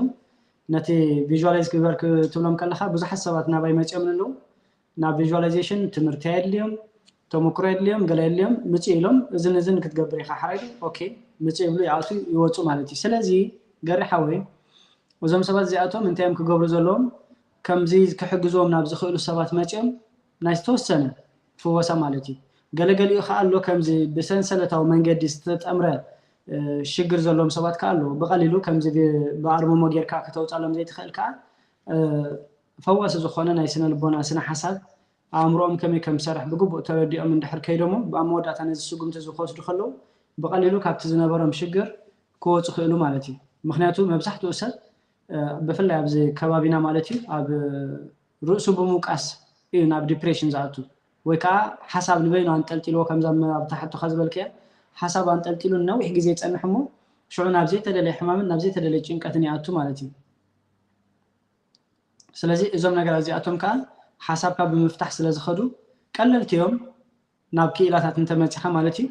جن كبيت زجاورو اتكابا بزلو سب نت نقرأ تخصم أخلو بقليل ما قدريني عاركيت أنا حكا قريم سنقر كاني طلع خافونا كان سان رديت مالتي وتمكم زجاورو سبات دحري تا نغرتي امركابكا دحري تا نغرتي امسمعخا كم زي سب كم زي مكايتي كم غلط ري مالتي بعلو زحجي تسب طرح كمان يكون كوم زغبر زلو راسنا تساب كونشس مايند خنبلو صنحنا كوم ناي مغبر عام لو كوم تماهيرو سلازمص مالتي ني ادين ني ابوين ناي كبابي زنبر انرجي حيزه مصي سلازلخو نت نغرتي ولا كون ديخا زتخرو زلا كيدي نبلانوم كم زحجا فچلو خين زارو زلخو ناي سدرا بيتنا ناي كبابينا زنبر صقمات كم زخون ولا كوت تزارو كلو سابكونشس مايند انتزي غير هيو ات بروجرام التعيني سلازلخو كم خري كلخو كم زي بللو مخنيت والحنت يلن انت يخبر زلنا ግን بملماد كغرخ خلالني نمن نعاي زحاشكو سب بمخان نتوم كم عين زغاطمم سبات كا بقلل زبالة من قدي حاجز المحجز دخل تكنيك ما أنت خلو مثلا مالتي أنت ما اللي سرتها جري حوي كم جات تمثل نقصل يا صفات هذا الرحوي أنا ونبعلي تسني لسمع زلهم مهارة له نخلو حبرات السبنا ونكتكمي وزبل كستايل لأنه مهنياتو أمناي ترابي بزح كستايل كنا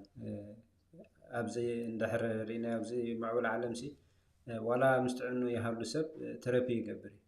أبانا قلنا تزلنا حزنات راي تمن بالأمة كله تأخاخي بشعو أو حدا معالتي توبي بالمالتي من البات اسكي نزي كمزي وصينا عندنا كويناسي بزح نجار كنفرين نجارات على ناي تمرت ممهار ديو وي ناي سراح مويا ممهار ديو أب حدا أدمع خوينا تي ناتنا هوبي زمرصو مريسنا خنقبر تخلطات زلو بوتاينا زلنا قلا انتاي كنبل نخلينا أنا كو كاب كمزي حبرتسب مزي كمزي داي بالله أنا كو كمزي كندزي كميجري كمزي درجة خبز حزخين إلو نفسه متحد زجبرك تنفسه متحد زبال أمريكا من تايز مثلا نالبات الدهر مسؤول تأساسيرنا أينو تحتتاتنا ما سرد يقولوا حفيشة وحطينا أنا حتى لنا نمهرنان أسلتان نايسنا لبنا حاونا ردا تي كبو بتسرع مدى بخير كله يتبو قلنا كله بصح خنولنا نتنكفى زلنا حفيشاوي علالي مالتي ردت يا ردا حوي لو تعم مقبارس نفسه متحدث مع مسابات من تايو حكي نفسه متحدث كاب أنتو يزبنايا كافتا أمخنا يزخون subconscious mind خازلو program نعمرو paradigm كمالتي كاوي زماتت كاوي ماتت እታው ተጻይኑ ዘሎ ፕሮግራም ካ ናይ ኣዲኻ ክኾን ይኽእል ናይ ኣቦኻ ክኾን ይኽእል ናይ ዛዕቤካ ማሕበረሰብ ክኾን ይኽእል ናይ ቤት ትምህርትኻ ክኾን ይኽእል ናይ መንግስትኻ ክኾን ይኽእል ኣብ ሚድያ ኣብ ደርፊ ዝሰማዕኸ ክኾን ይኽእል ኣብ ፊልም ዝሰማዕኸ ክኾን ይኽእል ናይ ዝኾነ ነገር ክኾን ይኽእል እንታይ እዩ ሕጂ ብዙሓት እንታይ ይስከለና ስደተኛ ስለ ዝኾነ ስደት ኢልካ ተብሎም ነገራት ኣሎ ገሊእኻ ጓል ስለ ዝኾንኩ ወድ ስለ ዝኾንኩ ዝብል ተሕተ ከምዚ ርእስኻ ናይ ምትሓት መስራሕ ኣሎ ስለ ዝተምሃርኩ ስለ ዘይተምሃርኩ ዝብል ስነ ሓሳባት ወስ የብሎም ብዙሕ ሓሳባት ሕጂ ዝነብዘ ምትሓት እዚ ገሊኡ ናይ እኩብዩ ከምዚ ናይ ኮሌክቲቭ ማይንድ ምሻሎ ከባቢኻ ናብነት ብጸሊምን ጻዕዳን ሕጂ ብዙሕ ግዜ ጸለምቲ ጸሊም ማለት እኮ ገለዝ ዓይነቱ ቁርብታይ ኣወርድ ዘብል ዓይነት ኮንሽስነስ ኣሎ ንጸሊም ሓቂዱ ሕጂ እዚ ሁሉ ነብሰ ምትሓት እንታይ እዩ መጀመርታ ተማሂርና ኢና ተነጊርና በተደጋጋሚ ኣብ ገዛኻ ኣዴኻ ክትኮን ትኽእል ኣቦኻ ክኾን ክኽእል ናብነት ክንዓቢ ከለና እንደሕርኢ ኸ ከባቢና ኣታርጉም ኣታገለ እንዳተባሃልካ ክትዓቢ ሕጂ ንስኻ ርጉም ኢኻ ክፉእ ኢኻ ጨናዊ ኢኻ ገለመታት እንዳተባሃልካ እንደሕር ዓቢኻ ሃው ኣብዚ ሕጂ ግዜ እዚ ንስኻ ጽሩይ ምዃንካ ንስኻ ጅግና ምዃንካ ንስኻ ብሩኽ ምዃንካ ንስኻ ክሪኤቲቭ ምዃንካ ከመይ ጌርካ ኣንታ ድንዙዝ ዓባስ ገለ እንዳተባሃለ ንዝዓበየ ቆልዓ ሃው ሕጂ نفس الملعب كجبر خيل السبزي. بتنقدر تزوله زلكو كافتي كجبر زدلي كconsciousness ناتي كونن كوزار وزلو كاب subconscious mind يزوج زلو. تتصحفوا برنامج مالتي. هجي كلهم زمن زارهم زلنا درجة تمهارنا أنت ترديو من زمن سمعتنا مالتي. نعمرو programming shift مقبار عندنا نعلن زلنا. سلزي نفس المتحات مجمرة السوق اللي ما تسني. ما نمسر مالتي زخون عين السب نفس متحات اندحر يسمعوا له مجمرتا اندا سمعوا استمهاروا خوني خيلي بزعبا زي تقوموا فيلمات زريلو تعذبوا نغرات كخوني خيلي كزناغعيلو سمعوا درفتاتهم كوم خوني خيلو انا وردتنيا انا ابنت حجه حدا درافي سويلو حنت معلتي قال نغر دليو انا وردتنيا انا حصور اندابل اندحر دلي فلكا تا كلاسيكالا تهرمتا دس يلاتك اندحر سمع خا دحر شوعة معلتي وردتنيا مخانك كاب مخان اي تحلفك انا حجي كي ترداك انا حصور انا دخوم انا زي ربح اندابلكا زي تزاربلون كوم خا زخونه ነገር سقوم تخسقوم كلخ እቲ ነገርቲ ስታክ ዘይ ገብረካ ምክንያት የለን ማለት እዩ ስለዚህ ነፍሰ ምትሐሶ ኢለ መጽኒ ከባቢኹም ፍለጡ ዛዕበኹም ቦታ ፍለጡ ነዚ ነገር እዚ ሽፍት ግበርዎ ኣብ ቤት ትምህርቲ ኣብ እንድሕራ ዝተቤልካ ኣብ ነፍሶ ከቤት ትምህርታት ማለት እዩ ካብ ቀዳማይ ክሳብ 10 ዘሎ ጽቡቕ ሽም ኣሎ መስለኒ ኣብ ብዙሕ አጋጣሚ እስከ ዓሚ ቅድሚ ካብ ቀዳማይ ክሳብ 10 ዝወጻኹም ኢድኩም ይጣብሉ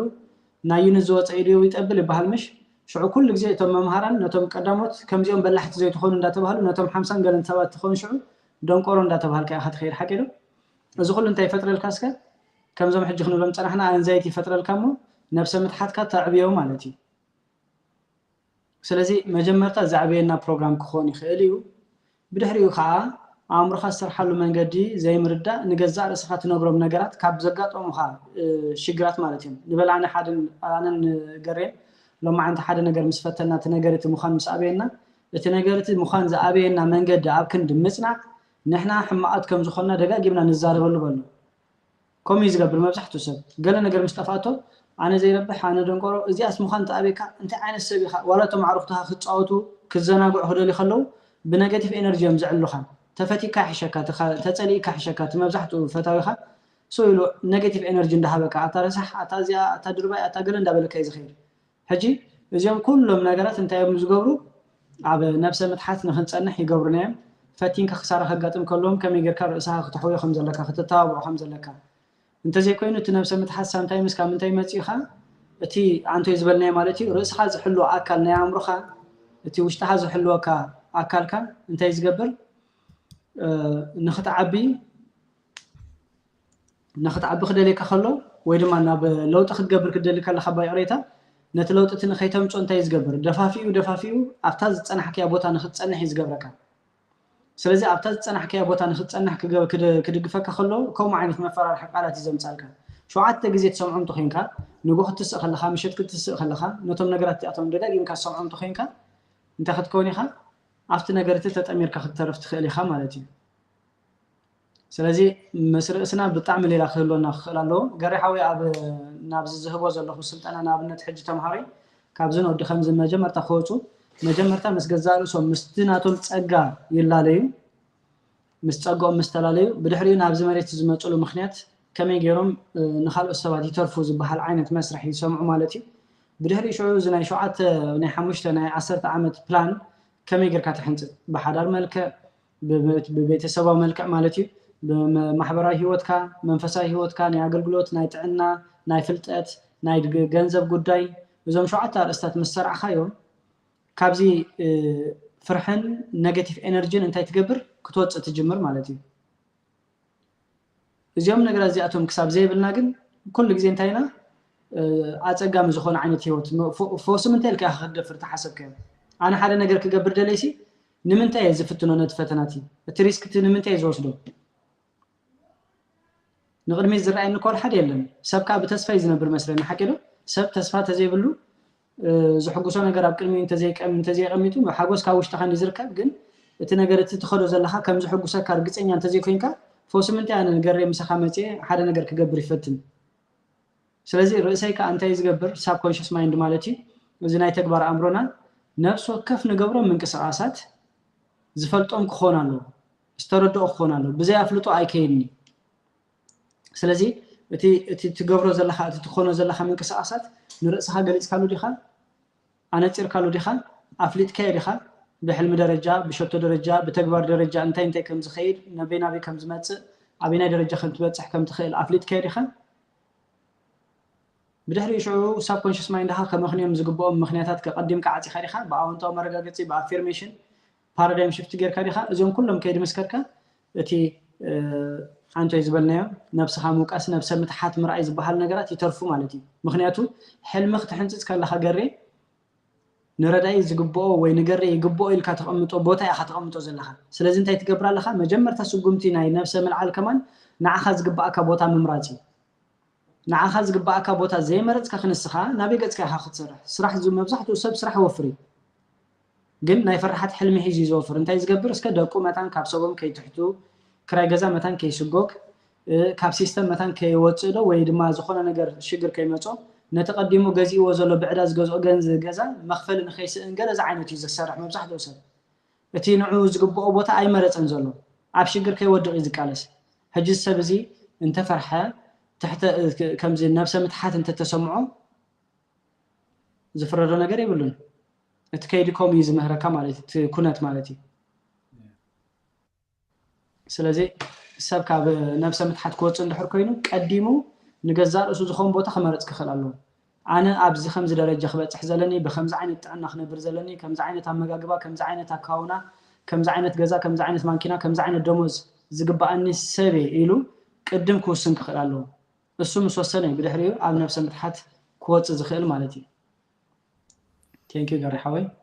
باتي thank you ردا حوي مرة أنا بحكي مهنيات انتاي أبسدت كنا كدامسي ولا كمزي وسيل كم من قدها عبيت تركب أبي عوي كمز حليمة كمز حاسبة كمز ترايني كمز خوينا تبلا ماما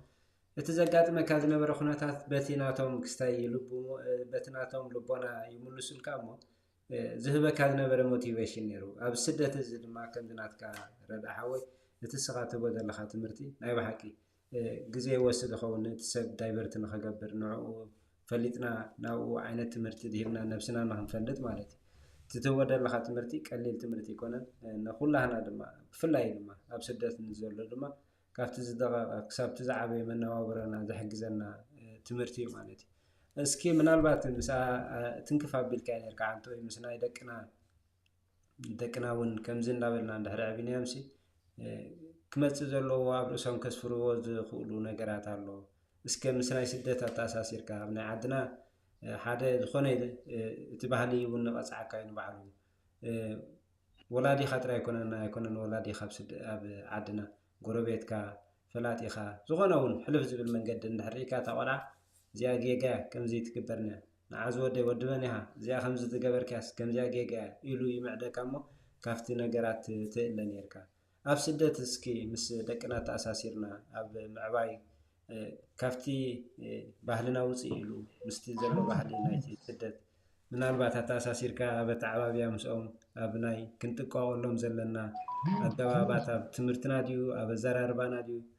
እንደሕራሎ ሓፈሻው ክስታይ ክትወት ደሊ ኣብ ናይ ደቅና ተሳሲርካ ናይ ደቅና ሰፊ ሓረስት እንዲ ብምንታይ ክንዛረብ ኣብ ርእሶም ክንሰርሕ ከም ዘለና ዶ ክንዛረብ እስኪ ሕራይ ያ ብዛዕባ ደቅና ብዙሕ ሰብ ዕድመ ምስ ወስኹ ክትዛረቦም ምስ ጀመርካ ካብቲ ንስኻ ትብሎም ወይ ድማ ካብ ቤት መብዛሕትኡ ሰብ ኣብ ቤት ትምህርቲ ከይዶም ዓብዮምሉ ተማሂሮም ሰልጢኖም ነፊዖም ገለ ዝመጽእ ዝመስሎ መብዛሕትኡ ሰብ ማለት እዩ ብዙሕ ግዜ ግን ቆልዑት ከምዚ ምሻሎ ከምዚ ኮፒናት ከዮም ዝኹን ንበል ሕጂ መጀመርታ ቆልዓ ማዓሲ ዝስራሕ መሲልካ ኣብ ከብዲ ድዩ ከሎ ይስራሕ ኣእምሮዬ ዝብል ዘለኹም እቲ ኩሉ ነገሩ ከም ስራሕ ንፈልጥ እንዲና ኣእምሮ ከይተረፈ ኸማን ንያድዩን ንያቡን ዓሸራ ብምሉእ ተሰኪሞ ዝመጽእ ሕጂ ሓደ ጥዑይ ዝኾነ ቆልዓ ንምዕባይ ፈቃደኛ እንድሕር ኮይንካ ትወልድ ኣለኻ እቲ ቆልዓቲ ከመይ ዓይነት ኣተዓባብያ ክዓቢ ከም ዘለዎ ኣብ ምንታይ ደረጃ ክበጽሕ ከም ዘለዎ ቀዲምካ ክትሓስብ ክትክእል ኣለካ ሕጂ እቲ ደረጃ ምብጻሕ ዘይምብጻሕ ናቱ ክስታይ እንዲ ንኣብነት ብሞያ ብገለ እንድሕር ኮይኑ ንሱ ንዑ ዝመርጾ መንገዲ ክህልዎ ከም ዘለዎ ምግባር እዩ ንዑ ምጥጣሕ ሕጂ ቆልዑት ክንዕቢ ከለና ኣብ ርእሶም ኢና ክንዕብዮም ዘለና ኣብ ከብዶም ኣይኮነን ኣብ ኣከዳድኑን ኣብ ከብዱን ንሓደ ወደይ ጽቡቕ ነገር እንድሕር መጊበዮ ርእሱ ጽቡቕ ተዘይ ኮይኑ ቀጻሊ ከኣተዎ ወፀ ዝተፈላለዩ ኔጌቲቭ ኤነርጂ ዝረክብን ዝነብርን እንድሕር ኮይኑ እዚ ምዕባይ ቆልዓ ኣይኮነን ዳርጋ ገዚእኻ ምውራድ እዩ እዚ ዓይነቱ ዝኸውን ዘሎ ማለት እዩ ሕጂ ቆልዓ መዓሲ ዝህነጽ ከመይ ዝህነጽ ናይ ብሓቂ ጥዑይ ቆልዓ ንምዕባይ ከእንታይ ዓይነት መስርሕ ክኽየድ ዘለዎ እንድሕር ተተባሂሉ ኣብዚ ብዙሕ ሰብ ክርድኦ ዘለዎ ማለት እዩ መጀመርታ ህፃናት ኣብ ከብዲ ድኦም ይስርሑ ኣብ ከብዲ ድኦም ክስርሑ ከለዉ ከዓ ሰብኣይን ሰበይትን ዘለዎም ኤነርጂ ነንሕድዶም ዲስካስ ስለ ዝገብሩ ኮሌክቲቭ ማይንድ ስለ ዘለዎም ክልቲኦም ንክልቲኦም ብሓንሳብ መዳቕስቲ ስለ ዝኾኑ ናይ ክልቲኦም ኤነርጂ ብፍላይ ከዓ ናይ ኣዲኡ ማለት እዩ ናይ ኣዲኡ ኤነርጂ ሒዙ ዝወፅእ ስለዚ ጥዑይ ቆልዓ ክውለድ እንድሕር ኮይኑ ከምዚ ምሻሎ ካብ በለስ ወይኒ ኣይቅንጠብኒ ወይ ካብ ወይኒ በለስ ኣይቅንጠብን ሕጂ እቲ ዝወፅእ ቆልዓ ናይ ኣዲኡ ዓሸራ ሒዙ ስለ ዝመፅእ ጥዑይ ቆልዓ ስነ ኣእምሮዊ ቅሳነት ዘለዎ ጽቡቕ ልቦና ዘለዎ ቆልዓ እንድሕር ክነምፅእ እንድሕር ኮይና እንታይ ክንገብር ኣለና እታ ኣደ ጽቡቕ ኤነርጂ ዘለዋ ሰብ ክትከውን ኣለዋ ማለት እዩ ስለዚ ቅድሚ ዝኣገረ ማለት እዩ ኣብ ሓዳር ቅድሚ ምእታውናን ቅድሚ ምርዓውናን ማለት እዩ ቅድሚ ሕጂ ካብ ዘጋጠሙና ትሮማታት ዓንቶይ ካብ ዝበልከይ ማለት እዩ ዝተፈላለዩ ሽግራት ኣጋጢሞምና ክኾኑ ይኽእሉ ዓመፅ ኣጋጢሙና ክኾን ይኽእል ዝተፈላለዩ ሽግር ጥሜት ገለ ብዙሕ ነገር ንዓይ ዘጉሄኒ ማለት እዩ ኣሕ ዝብለሉ ምስ ክስቶ ተቀያይመ ነይረ ለስጋብ ሕጂ ዝሓስኮ ቂምታን ገለመታት እንተነይሩ ካብዞም ኩሎም ነገራት እንታይ ክኾን ኣለኒ ክፍታሕ ክኽእል ኣለኒ ቀዳማይ ማለት እዩ ናብ ሓዳር ቅድሚ ምፅይ ኣብ ሓዳር ምስ መፀኹ ከዓ ሰብኣይን ሰበይትን ብፍላይ ማለት እዩ ሰብኡት ክርድእዎ ዘለዎም እቲ ቆልዓ በታ ሰበይቲ ቢሉ ስለ ዝመፅእ ከምኡውን ድሕሪ ምውላዱ ምስታ ሰበይቲ ስለ ዝፀንሕ እታ ሰበይቲ እያ ዝበዝሐ ግዜ ትሰርሖ ማለት እዩ ስለዚ ዕውት ቆልዓ ጥዕና ዘለዎ ቆልዓ መፃዩ ዘውሓሰ ቆልዓ ክመፅእ እንድሕር ኮይኑ እንታይ ክግበር ዘለዎ እታ ደ ክትቀስን ክትክእል ኣለዋ ጥዕና ዘለዋ ደ ሰላም ዘለዋ ዝተረጋግአት ደ ክትከውን ክትክእል ኣለዋ ማለት እዩ ስለዚ እንታይ ክገብርሎም ማለት እዩ ሰብኣይን ሰበይትን ከዓ ናይ ባሓቂ ካብ ኢጎ ነፃ ኮይኖም መጨም ሓዳሮም ፍቅርን ሰላምን ከምዚ ምውሃሃብ ዳ እምበር ንኽቕበሉ ጥሜት ዘለዎም ሰባት ክኾኑ የብሎምን ማለት እዩ ዘየበልክኒ ዘየበልካኒ ዝዓይነቱ ዝስኡልካ ናይ ተፀባይነት ዓይነት ምሻሎ ናይ ቪክተም ዝኾነ ኮንሽስነስ እዚኦም ነገራት እዚኣቶም ካብ ውሽጦም ክወፁ ክኽእል ኣለዎም ብዝተኻእለ መጠን ከዓ እታ ሰበይቲ እንታይ ክትገብር ኣለዋ ክትቀስን ክትክእል ኣለዋ ማለት እዩ ክትቀስን ክትክእል ኣለዋ ኣሰራርሓ ኣእምሮ ክትርዳእ ክትክእል ኣለዋ ከመይ ገይራ ደቃ ክትሰርሖም ከም ዘለዋ ክትፈልጥ ክትክእል ኣለዋ ክትሕገዝ ክትክእል ኣለዋ ማለት እዩ ስለዚ መጀመርታ ቆልዑት ኣብዚ ኢና ንሰርሖ ምክንያቱ እንታይ እዩ ሳብ ኮንሽስ ማይንድ ዝበሃል ክፍሊ ኣእምሮና ካብ 0 ዕድመ ክሳዕ ደቂ 8 ደቂ 7 ዓመት እዩ ዝወሃቦም ማንም ማለት እዩ ንሕና ዋላ ኩላህና ከምኡ ኢልና መፂና ካብ 0 ክሳዕ 7 ዓመት ሳብ ኮንሽስ ማይንድ ዝበሃል ኣለካ ጻዕዳ ወረቐት እዮም ዝበሃሉ እሱ ስለ ዝኾነሉ ስለምንታይ ከልካለ ዝበሃል ኣእምሮ ስለዘየለ ኣመዛዛና ኣእምሮ ስለዘየለ እቲ ኩሉ ፍቲ ከባቢኦም ትገብሮን ትንቀሳቀሶን ከምቲ ናትካ እኮ ዓቕሚ ስጋ ስለዘይብሎም ክሰርሕዎ እንተዘይከኣሉ ኣብ ኣእምሮኦም ግን ኩሉ ይቕረፂ ማለት እዩ ስለዚ እንታይ ኢና ንገብር እዞም ቆልዑ እዚኣቶም እቲ ካብ ውሽጠይ ዘሎ ኤነርጂ ተሰኪሞ ዝወፅእ እንድሕር ኮይኑ ብድሕሪኡ ኣብ ከባቢ ሓቂፍዮ ከለኹ ወዲ ወርሒ ወዲ ሰሙን ወዲ ዓመት ወዲ 2 ዓመት ኮይኑ እሱ ይፈልጥኒ ተባሂሉ ኣብ ቅድሚኡ ዝግበሩ ዘረባታት ኣብ ቅድሚኡ ዝግበሩ ምንቅስቃሳት ብምልኦም እንተዘይቆጢበዮም እንተዘይኣልየዮም ኣብ ቅድሚኡ ጥራሕ ከማን ኣይኮነን እታ ደ ብቅድሚኡ ትግበሮ ብድሕሪኡ ትግበሮ ምስኡ ክሳዕ ዘሎ እቲ ኤነርጂ ይሓልፍ ኢና ግን መብዛሕትኦም እንታይ እዮም ዝገብሩ ወይ ካብ ደቆም ክውል ኢሎም ወይ ከዓ ሽግር የብሎምን ኣይፈልጡን እዮም ቶም ቆልዑት ስጋዕ ብደቂ 8 ዓመት 10 ዓመት ስጋዕ ዝገብሩ ዳርጋ ልቢ ዘለዎም ኣይመስሎምን መብዛሕትኦም ማለት እዩ ሕጂ ኣብ ቅድሚኦም ዝዝረብ ዘረባ መዓት ሓንጀመንጅ ኣሎ ሕሜታዊ ዝረብ ክፉእ ነገር ፅላኣት ናይ ሰብ ብዛዕባኦም ከዓ ኣለካ መዓት ነገር ማለት እዩ ሞኽ ከም ዘበላ በኻይ ከም ዝኾነ እቲ ፕሮግራምስ መሊሳ ትፅዕነሉ ቀፃሊ ብኸምኡ መልክዕ ንክኸይድ ማለት እዩ ሕጂ ከምዚ ገይራ ዛዕብየቶ እንዳበኸየት እንዳተጨነቐት እንዳጠሜት ሓንስ ኣተኾፀኺ ብባእሲ ብበትሪ ጠኒሳ ከላ ዝተወለደ ቆልዓ ሃው እቲ ቆልዓቲ ጥዑይ ክኾን ይኽእል ስለዚ ቆልዑት መብዛሕትኡ ሰብ እንታይ ዝገብር ሕጂ ደቂ 8 ዓመት ኮይኖም ስለ ዘለዉ ግዜ ክህቦም ኢሉ ካብኡ እንዳሓደ ግዜ ክህቦም ዝፍትን እቲ ዝሰርሓሉ ኤነርጂኦም እቲ ዝስርሕሉ ሰዓት ምስ ሓለፉ ማለት እዩ ግን ቀዲምካ ኢኻ ግዜ ትህቦም ቀዲምካ ግዜ ትህቦም ምስ ጠነስካ ኣብ ግዜ ጥንስን ቅድሚ ጥንስን ዘሎ ግዜ ኤነርጂካ ፅሩይ ክኾን ኣለዎ ድሕሪ ጥንስ ዘሎ ግዜ ከዓ ጥዑም ተዛራቢ ጥዑም ናብራ ዘለካ ቅሳነ ዘለካ ብዛዕባ ቀንጠመንቲ ኮሚደረ ሽጉርቲ ከቢሩ ኣይከበረን ኢልካ ብዛዕባ ዓለም ምምራር ገለመታት እዚ ኩሉ ካብ ከባቢኦም ክርሕቅ ክኽእል ኣለዎ ካብ ገዛኻ ማለት እዩ ተኸበረት ዘይከበረት ንክዮ ነገር ዋላ ሓንቲ ዘይብልካ ምን እንብል ሳምታይምስ ኣስተቢልካ ተኾንካ ምስ ጎበዙልና ከዓ ብዕልግና በዓልና ኢና ንምህሮም ጎቢዛትለይ ዓርክመኒኺ ከወስደኪዩ ከመርዖኪ ገለመታት እንዳበልና ንምህሮም ማለት እዩ ነቶም ቆልዑት እዚ ኩሉ ዘረባ እዚ ኣብቶም ቆልዑት እቲኣቶም ዓገም መስራሕ ኮይኑ ይፀንሕ ማለት እዩ ኣብ መወዳእታ ወዲ 13 ምስ ኮነልካ ቆልዑት ኣውሮፓ ሞኽ ኣቢሎምና ባህለለይ ማለት እዩ ሕጂ ኣብ ኣውሮፓ ይወለድ ኣብ ማንም ቦታ ማለት እዩ there is nothing out of imagination ካብቲ ንስኻ ኢማጂን ትገብሮ ወፃኢ ወላ ሓደ ክስታይ የለን ኣብ ኤርትራ ከለና ሞኽታ ዝኾነ ንደቅና ንዴታትና ነርና ኢና ሓቂዱ ንኣብነት መብዛሕትኡ ሰብ ሕጂ ናይ ከምዚ ገሪ ሓወይ ሕጂ ክትሓተን ፀናሕካ ኣብ ኤርትራ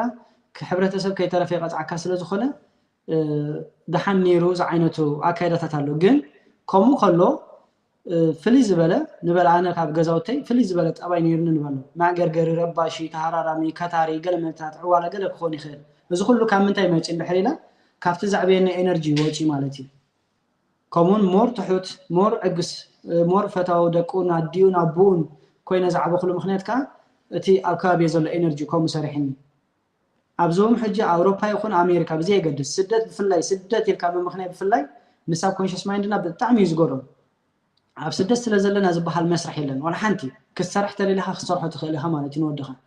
ካብ መጀመርታ ሰላም ዘለካ ኹን ዝተረጋጋእኻ ኹን ሕሜታን سويلو كبرش حسرة عبزبل عداقة عيتقتو كل نجار كحسرة الكاتريلي خاصة خبر مالتي شعور دقيقة إنرجيهم تبقى خون الكان السخات حاسبه السخات اللي زبل كله نعاتهم كم زخونه غير كاب بمحسب بوزيتيف افيرميشن بمتقام انت تقبر لك سيفتي زخونه هيوت كلهم تقبرهم يخا مالتي كالاي شعور دقيقة في دلات نخقطرو لك طرح زي كونه عبلا ابا امرؤم نخسلطو منقد مخفاتك يماني رئسهم نخفلطو اب ساب كونشس مايندهم كسلطو غير كاب مسرح كا تزبلص اي مالتي انت زي كوينو كم زازر أخيا سب كونشس بزخنا من قدينا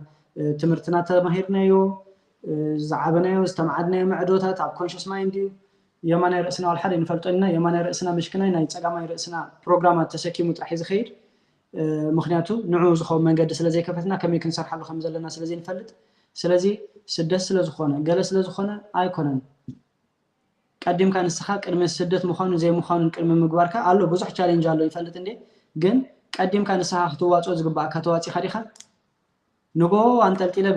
بيت تمرت مسبصحكو ساعه 3 مسملسكو كلتا ساعات اب قلمي تلفزيون كوف مسبله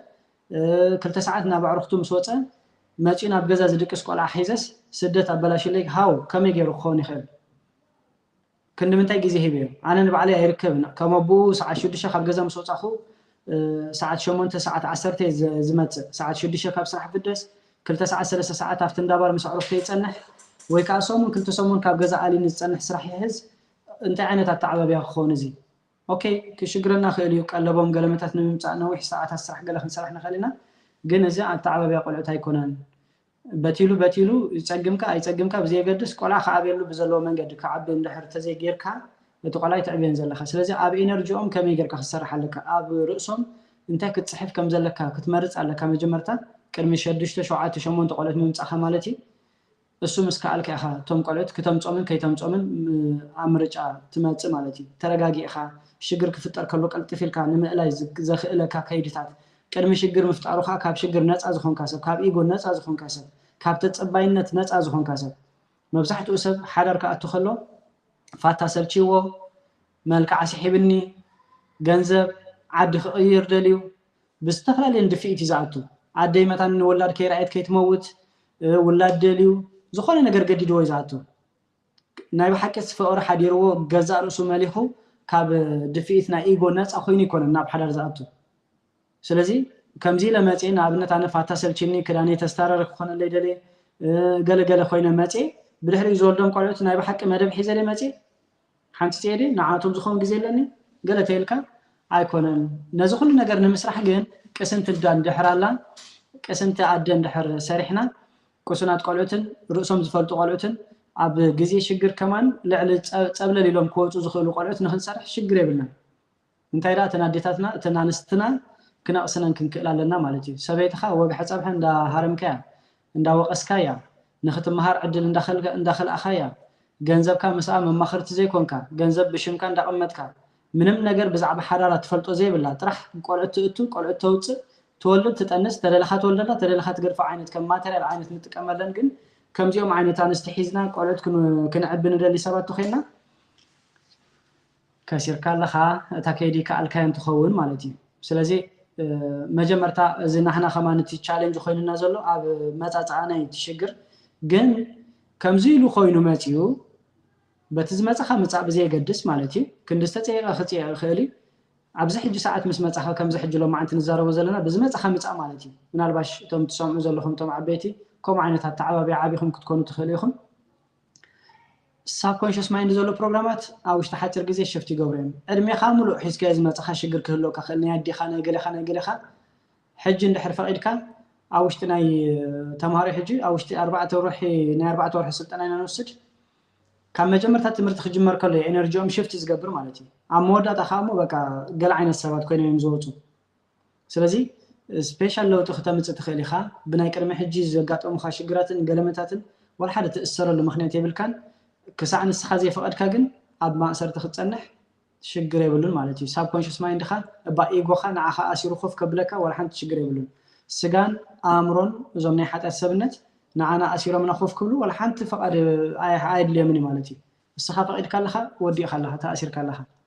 ثانك يو غرحوي يصبح كان لو خايدونو تزير بشكا ጽቡቕ ትንበረይ ዋላ ነዊሕ ከማን ሙሉእ መዓልቲ ውዒልና ሓዲርና ከማን ኣይኖ እቲ ክስታይ ሰሓቢ ስለ ዝኾነ ኣነ ተመሲጥ ሰማዕ ዘለኹ ረዳሓወይ እስኪ ኣብቲ ናትካ ትምህርቲ ምናልባት ኣነሲ ዝሃብካዮ ሎም መዓልቲ ሰሚዐ ንዓይ እውን የድልየኒ ንዝብል ሰብሲ ብኸመዮም ረጅስተር ክገብሩ ዝኽእሉ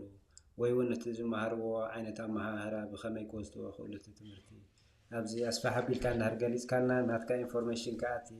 ብቐሊል መንገዲ ክረኽቡኻ ዝኽእሉ እንድሕር ኣለዉ ዌብሳይት ዲ ወይ ሼር ክትገብሮ ትደሊ እንድሕር ኣለ በዚ ኣጋጣሚ እውን ኣብዚ ክንዝርጋሓሎም ንኽእል ኢና ወይ ከኣቲ ኣብቲ ኮርስ ክመሃር ዝደሊ ሰብ እንድሕር ኣሊስ ብኸመይ እንታይ ዓይነት ትምህርቲ ክወስድ ይኽእል ብኸመይ ክረኽቡኻ ክእሉ ያ እቲ ትምህርቲ ከመይ እዩ ከምዚ ናይ ልዕሊ ኣእምሮ መስርሕ እንዲ ኮንሽስነስ ልዕሊ ኣእምሮ ናይ ምውፃእ መስርሕ እዩ ማንም ሰብ ልዕሊ ኣእምሮ ክወፅእ ክኽእል ኣለዎ ልዕሊ ኣእምሮ ምውፃእ ማለት ንምንታይ ከምኡ ዝምረፅ ዘሎ ኣእምሮና ናይ ስጋና ቦስ እዩ ንሕና ከዓ ናይ ኣእምሮና ሊደራት ኢና ከምዚ ስጋ ኣእምሮ and መንፈስ ኢና ምሽ ሓቂ ኣሰራርሓና ሰለስተ ኢና ስለዚ እስኻ እቲ መንፈስ ኢኻ እቲ መንፈስ ንኣእምሮ ክገዝእ ክኽእል ኣለዎ ኣእምሮ ከዓ ንስጋ ክገዝእ ኣለዎ ማለት እዩ ስለዚ መብዛሕትኡ ሰብ ከም ተዓንቶ ዝበልኩ ኣብ ናይ ኢጎ ክንገልጽ ከለና ኣትፎ ወፃኹ ዝብል ባህሪ ተሊካ ሰብኣውነትካ ከድኩ መፃኹ ዝብለካ እንድሕር ኮይኑ ዝኾነ ኣሉታዊ ተቃርኖ እንድሕር ኣለካ ኣብ ነፍሲ ወከፍ ዞም ሸውዓተ ኣርእስታት ናይ ህይወት ክንገልጾም ፀንሕና ማለት እዩ ሽፍት ክትገብሮም ዝግባእካ ናይ ኣእምሮ ፕሮግራማት ኣለውካ ማለት እዩ እንዳደለኻ ከለኻ ዘይትደሊ እንዳደለኻ ከለኻ ነቲ ነገር ትፍጹም ዘይትገብሮ ዝኾነ ነገራት ዕንቅፋት ዘለና ማንም ሰብ እንዲወስዱ ዘሎ ስለዚ ነዚ ነገር እዚ ንምግባር እቲ ትምህርትና ከም ጣዕም መእተው ዝበልኮ ማለት እዩ NLP and hypnotherapy ሳይንስ ምርኩስ ዝገበረ እቲ ስልጠና እቲ ትምህርቲ ማለት እዩ ስለዚ ኣብዚ ስልጠና እዚ ን16 ሰሙን ክንወስዶ ስልጠና ኣሎ ነንሕድዱ ተጣሚሩ ዝኸይድ ብልዕሊ 1000 ዝኾኑ ሕቶታት ተሰኒዩ ካብ መጀመርታ ዝኸፈልካሉ ግዜ ጀሚርካ ክሳዕ መወዳእታ ትምህርቲ ትጅምር ቀጻሊ ብዕዮ ገዛ ጽዑቕ ዕዮ ገዛ ምልማዳት ዘለዎ ትምህርቲ ዝኸይድ ማለት እዩ እዚ ትምህርቲ እዚ ከም ባርስቶም ክገልጸልካ ቀዳማይ መጀመርታ ትምህርትና ምስ ገዛ ርእስኻ ትላለይን ሞር ርእስኻ ልዕል ንምባል ዝሕግዘካ ፖዚቲቭ ኣፊርሜሽን ብዛዕባ ኣፊርሜሽን ዘይኮነ ብዛዕባ ንስኻ ድንቅነትካ ዝግለጸልካ ትምህርቲ ማለት እዩ ብድሕሪኡ ናብ ዝመሬት ዝመጽኻሉ ምኽንያት እንታይ እዩ ከም ረዳኢ ከም ገሬ እንታይ ኢኻ መጽኻ ዘለኻ ነናህና 10 ስለ ዘለና ነናህና ምኽንያት ኣለና እቲ ምኽንያት እቲ ምርካብ እንታይ ይገብረካስከ ኩሉ ግዜ ሕጉስ ኮይንካ ንኽትከይድ ይገብረካ ኩሉ ግዜ ዕላማ ዘለካ ኩሉ ግዜ ክትከዶ ዘለካ ከይዲ ክትከይድ ይገብረካ ከምዞም ሕጅሎም ማዓንቲ ክንገልጾም ፀናሕና ኩሎም እዚኦም ነብሰ ምትሓት ጀሚርካ ናይ ዘይምውዳእ ዝተፈላለዩ ፀገማት እሳቶም ንኽእል ኢልካ ምኽንያቱ ንኻልእ ሰብ ንኽትከውን ስለ ዝምህረካ እቲ ክስታይ ካባኻ ሓሊፍካ ንኽትከውን ስለ ዝምህረካ ንገዛእ ርእስኻ ብቐሊሉ ንኽትረኽቦን ምስ ገዛእ ርእስኻ ንኽትከውን ይዕድመካ ማለት እዩ ብድሕሪኡ ነብስኻ ምኽባር ዝበሃል ከዓ ኣብ ሕልምኻ ከመይ ጌርካ ትሕንፅዝ ኣብዚ ጽዑቕ ዝበለ ሕቶታት ኣለዉ NLP and hypnotherapy ሳይንስ ዝተባህለ ሕቶታት ካብቲ መጀመርታ ትሒዙ ዝመጽእ ግን ኣብዝኻ ዝበፅሐ ሕቶታት ኣብዚ ኢኻ ትወስዶ ማለት እዩ ሕልምኻ ከመይ ጌርካ ተቐምጥ እንታይ ዝግባእካ ከም ረዳኢ ከም ገሬ ኣበየናይ ቦታ ኢኻ ክትበጽሕ ዝግባእካ ትፈልጥ ማለት እዩ መብዛሕትኡ ሰብ ሓንቲ ሕልሚ እያ ዘላቱ ወይ ክልተ ብገንዘብ ምስ ሓፍተመ ብገንዘብ ዝሓሸ ኣታዊ ምስ ኣለዎ ሓዳር ክገብር እዚአን እየን ተን ክልተ ካልእ ከዓ ማሕበራዊ ሂወትካ ሰባት ብምርዳእ ቤተሰቡ ኣቦይ ኣሓወይ ኣደይ ብገለ ብምባል ንኽኸይድ ማለት እዩ ካልእ ብዛዕባ ጥዕኑ ብዛዕባ መንፈሳዊ ሂወቱ ብዛዕባ ፍልጠት ብዛዕባ ቶም ናይ ኣገልግሎት ሂወት ገለ ዝፈልጦም ብዙሕ ነገር የብሉን ከም ወጃሃለያ ታሕዘይ ዝሕዞም ስለዚ እዞም ሸውዓቲኦም ተዘይተጣሚሮም ኣብቲ ሓደ ምሕያልካ ንውድቀት ምጥጣሕ ቦታ ማለት እዩ ስለዚ ነዞም ሸውዓተ እዚኦም ኣጣሚርካ እዮም ትኸይድ ናይ ሰለስተ ጉዕዞ ክላሳት ኣለዎ ድሕሪ እዚ ናይ ሰለስተ ጉዕዞ እዚ ኣእምሮኻ ቦስት ትገብረሉ ቁልጡፍ ዝኾነ ለውጢ ንምምጻእ ትኸደሉ ናይ ኣእምሮ ቀመር ዝበሃል ትምህርቲ ኣሎ እዚ ከዓ ሂፕኖቴራፒ ሳይንስ ዘጽንዖ መጽናዕቲ መስርሕ ብምግባር ብመልክዕ ኳልኩሌሽን ዝስራሕ ስራሕ ማለት እዩ ምሸት እቲ ኳልኩሌሽን ትሰርሖ ቀጻሊ በቃ ነዛ መዓልቲ እዚኣ ቅድሚ ሕጂ ከመይ ኢላ ተሓልፈለይ መሕለፊ ግዜ ክትቀመላ ትብላ ዝነበርካ ቅልጥፍ ኢላ ንኽትውዳእ ትገብራ ማለት እዩ ሽዑ ፓራዳይም ሽፍት ንመጽእ ኣእምሮና ዝሰርሓሉ መንገዲ እንታይ እዩ ከመይ እዩ ጠባያት ናይ ኮንሽስ ኤንድ ሳብኮንሽስ ማይንድ ክልተ ኣንጻር ጠባይ ዘለዎ ገሬን ዓኻ ክፃወተካ ኢለ ዝተዛረብኩካ ዘረባ ኔጌቲቭ እንድሕር ኮይኑ እቲ ኔጌቲቭ ኣብ ኮንሽስ ማይንድኻ ይፃወተካ ዘለኹ ስለዚ ፈትኹካ ዝነብረካ ዘለኹ ኣብ ሳብኮንሽስ ማይንድኻ ግን ንስኻ እቲ ነገር እቲ ከም ዝኾንካ ትፈልጥ ማለት እዩ ከይተረዳእካ ፅባሕ ንጎ ናይቲ ነገር እቲ ተዋሳኢ ትኸውን ስለዚ ነዞም ክልተ እዚኦም ጠባያቶም ከመይዮም ከመይ ኢሎም ተዓዲሎምና ከመይ ጌርና ኢና ነመሓድሮም እቶም ቅድሚ ሕጂ ዝተፃሕፉ ከመይ ጌርና ነለለዮም ሕጂ እንታይ ዓይነት ውፅኢት ይህቡና ኣለዉ ከመይ ጌርና ንድምስሶም ከመይ ጌርና ሓድሽ ፕሮግራም ንፅሕፍ ብመንገዲ አፊርሜሽን ኤንድ ቪዥዋላይዜሽን ከምኡ እዚኦም ነገራት እዚኣቶም ተጠቂምና ንሰርሖም ማለት እዩ ልምድታትና ከመይ ጌርና ንቐይሮም ምስኦም ይኸዱ ብዘይ ብውሽዑ ኣዎንታዊ ናይ ምሕሳብ መንገዲ 96% ናይ ዓለምና ሰባት ኣይሓስቡን እዮም ገር ይሓውሉ እቶም 3% ከዓ ዝሓስቡ መስሎም 1% ናይ ዓለምና ሰባት ጥራሕም ዝሓስቡ ፈውሲ ንሱ ከዓ 96% ናይ ዓለምና ገንዘብ ምስቶም 1% ዝሓስቡ ሰባት እዩ ዘሎ ንዓይ ወሲካ ማለት እዩ سينو صار ማለት ሕጃል هم ግምጋም ይጽበው 96 أجي 96% ናይ ዓለምና ሰባት ዝሓስቡ ተኾይኖም ዋው ምስመን ኣለኻ ክትሓስብ ክትጀምር ክትክእል ኣለካ ማለት እዩ 96% ናይ ዓለምና ሰባት ዝሓስቡ እንድሕር ኮይኖም ሕጂ ዝሓስበሉ ዘለኹ መንገዲ ከም ናይ ጥሪት ከይከውን ከማን ከፍርሕ ክእል ማለት እዩ መብዛሕትኡ ግዜ እንድሕር ሪኢኻ በላዕኹ ሰተኹ ወዲ ኣምፀኹ ወሰድክዎ ተኸደንኩ ወራያሎ በጻሕኩ መጻኹ እዚታት ናይ ሰብ ህይወት ይመስለና ወይ ድማ ነታ ዘላትካ ሽግር ነታ ክራይ ገዛ ከፊልካ ምድቃስ ገለ ምግባር በቃ ከም ጅግንነት ገለ ኢና ንቆጥሮ እሱ መሕሳብ ነው ንገብሮ ማለት እዩ ግደፈነስካ ሓሳብ ኣለኒ ዝመጽ ዘሎ ክራይ ገዛ ከመይ ጌራ ከምሽፍን ዝመጽ ዘሎ ወደይ ይመጽኣሉ ክቕበሎ ኣብላዕፎ ኣስተኽዎ መግቢ ምምራጽ ምስክስታይ ንሪኦ ጥሪት ንራእየን ዝዋሰባሉ ግዜ ይፈልጣ ከም ደቀን በዓል መንን ይፈልጣ መን ሰበይቲ ይፈልጥ እቲ ተባዕታይ ኣብ መደቀሲ ይፈልጥ ኣብ ወፊሩ ከም ዝበልዕ ይፈልጥ ካብ ሰብ እንታይ ዝፈልዮም ኣሎ በዚያ እንድሕር ከይና ብዙሕ ምሳና ዘቀራርብ ነገር ኣሎ እሶም ከማና ክዳን ጥራሕም ክመርጹ ዘይክእሉ ከም ዝኸማና ኣብ ህንፃን ገለመታትን ክሰርሑ ይክእሉ ነም ገለ ዝኾነ ነገር ኣይግድሶምን ይብዛዕቡ እሱ ጥራሕ ቁርብተይ ብናዓቶም ዝበለጽናዮም ዝመስለና ቁርብተይ ከዓ ናናሕድና ተረዳዳእና ቋንቋ ስለ ዘላትና ነበር ንሳቶም ይራዳድዮም ማለት እዩ ስለዚህ ዳርጋ መብዛሕትኡ ሰብ ከም ናይ እንስሳ ዓይነት ህይወት ይዝነብር ፈውስ ንሱ ይኻ ዘይሓስብ ዝበሃል ማለት እዩ ስለዚህ ካብዛ ዓይነት ሓሳብ እዚ ካብዛ ዓይነት ኮንሽስነስ እዚ ንምውፃእ ከዓ ኣዎንታዊ ናይ ምሕሳብ መንገዲ ኻ ልክዕ ምግባር ዝበሃል ይመጽእ ማለት እዩ እዚኦም ምስ ገበርከም ሓደ ነገር ናብ ህይወትካ ከመይ ጌርካ ብቐሊል መንገዲ ትስሕቦ ሓሳብካ ብምትዕራይ እቲ ነገር እቲ ፖዚቲቭ ብዝኾነ ኤነርጂ ናይ እንታይ ዝበሃል ብኻልእ ቋንቋ ናይ ፍቕሪ ሕጊ ዝበሃል ማለት እዩ ናይ ፍቕሪ ሕጊ ከመይ ጌርካ ትሰርሕ ንዝለመንኩም ከም ዝተቐበልኩም ከይንኩም ኣመስግኑ ዝብል መስራሕ ከመይ ጌርካ ኣብ ህይወትካ ኩን ትገብሮ ማለት እዩ ከመይ ጌርካ ኩን ትገብሮ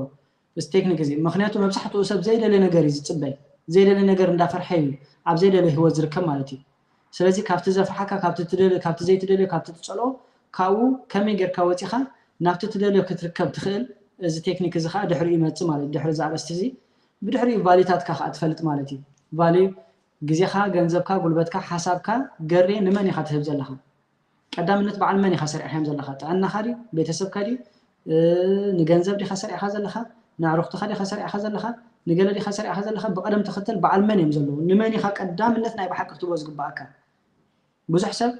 ንበላንን ገሬን ሕጂ ንትምህርቲ ስለ ዝቀደምና ትምህርቲ ንዛረብ ኣለና ንበሎ በሰዓት እዚ ረዳይ ኣብ ናይ ደስታን ገለ እንድሕር ኮይኑ ኣብ እንዳባር ክርከብ ግብኦ መስለኒ ኣብ ካለ ነገር ወይ ከዓ ናይ ቤተሰብ ጉዳይካ ናይ ቤተሰብ ኮሙን ቤተሰብ ዝበልናይ መንገዱም ኣመለኻኽታት ትለውጥ አንተ ዝበልናይ እንድሕራም ፂና ገለገል ሰብ ንቤተሰቡ ክብል ክልተ ሰሙን ሰለስተ ሰሙን ኣብ ገዙ ዘይርከበሉ ሰዓት ኣሎ ወይ ምስ ደቁ ከይተራእየ ይቕኒ ንቐለቦም ንክራይ ገዛ መታን ከይጭግሞም ደቁ ንጎ ሰዓት 5 ምስ ወፀ ምስ ደቀሱ ሰዓት 11 ገዙ ምለስ 15 ሰዓት 16 ሰዓት ኣብ ደገ ጸናሕ ማለት እዩ ብስራሕ መልክዕ ንደቂ ግን ንቤተሰባዊ ህይወቱ መታን ከመዓራሪ ማለት እዩ ሕጂ ብገንዘብ እንዳነበረ ከሎ ብኤነርጂ ግን ምስኦም ዘየለ ምስቶም ቆሎት ዘያቦም ተፋቲሓ ካልእ ሰብኣይ ተምፀት ምንም ኣይግድሾምን ሕጂ ከመይ ኢኻ ትኸዶም ዘለኻ ቶም ኤነርጂታት ካስ ኣብ ከመይ ኢኻ መሓድር ከም ዘለኻ ሞር ግዜኻን ገንዘብካን ጉልበትካን ንመን ኢኻ ትቦ ዝግባእካ ብኸመይ መልክዕኻ ኣመለኻኽትኻ ክተጥዒ ዝገብረካ ከምዚኦም ከይድታት ኣለዉ ብድሕሪኡ ለውጢ ክመጽእ ከሎ ኣብ ውሽጥና እንታይ ይፈጥር ለውጢ ክመጽእ ከሎ ኣብ ውሽጥና እንታይ ይፈጥር ከዓ ናይ ለውጢ ደረጃታት ናይ ለውጢ ከይዲ መን ቀዳማይ ትህቦ ግዜኻ ከመይ ጌርካ ተመቃርሖ እዞም ነገራት እዚኣቶም ከዓ ብድሕሪት ይመጹ ማለት እዩ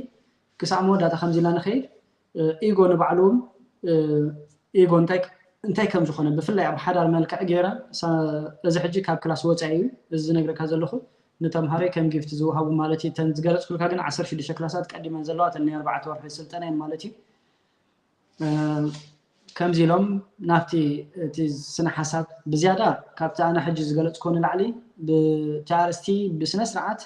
بس مقلتيو بقدر تلفوناتي كرخبوني خليم ناي 00 كلتن 54 68 58 55 حدا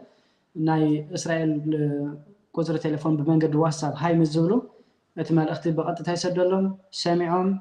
اتتمرتتي مع اسكوز دو خمز لهم فليتهم يماتو مالتي نابس تمرتي زخمت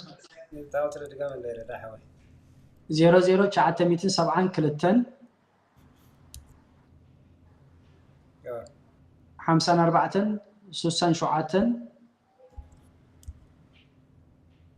58 55 حدا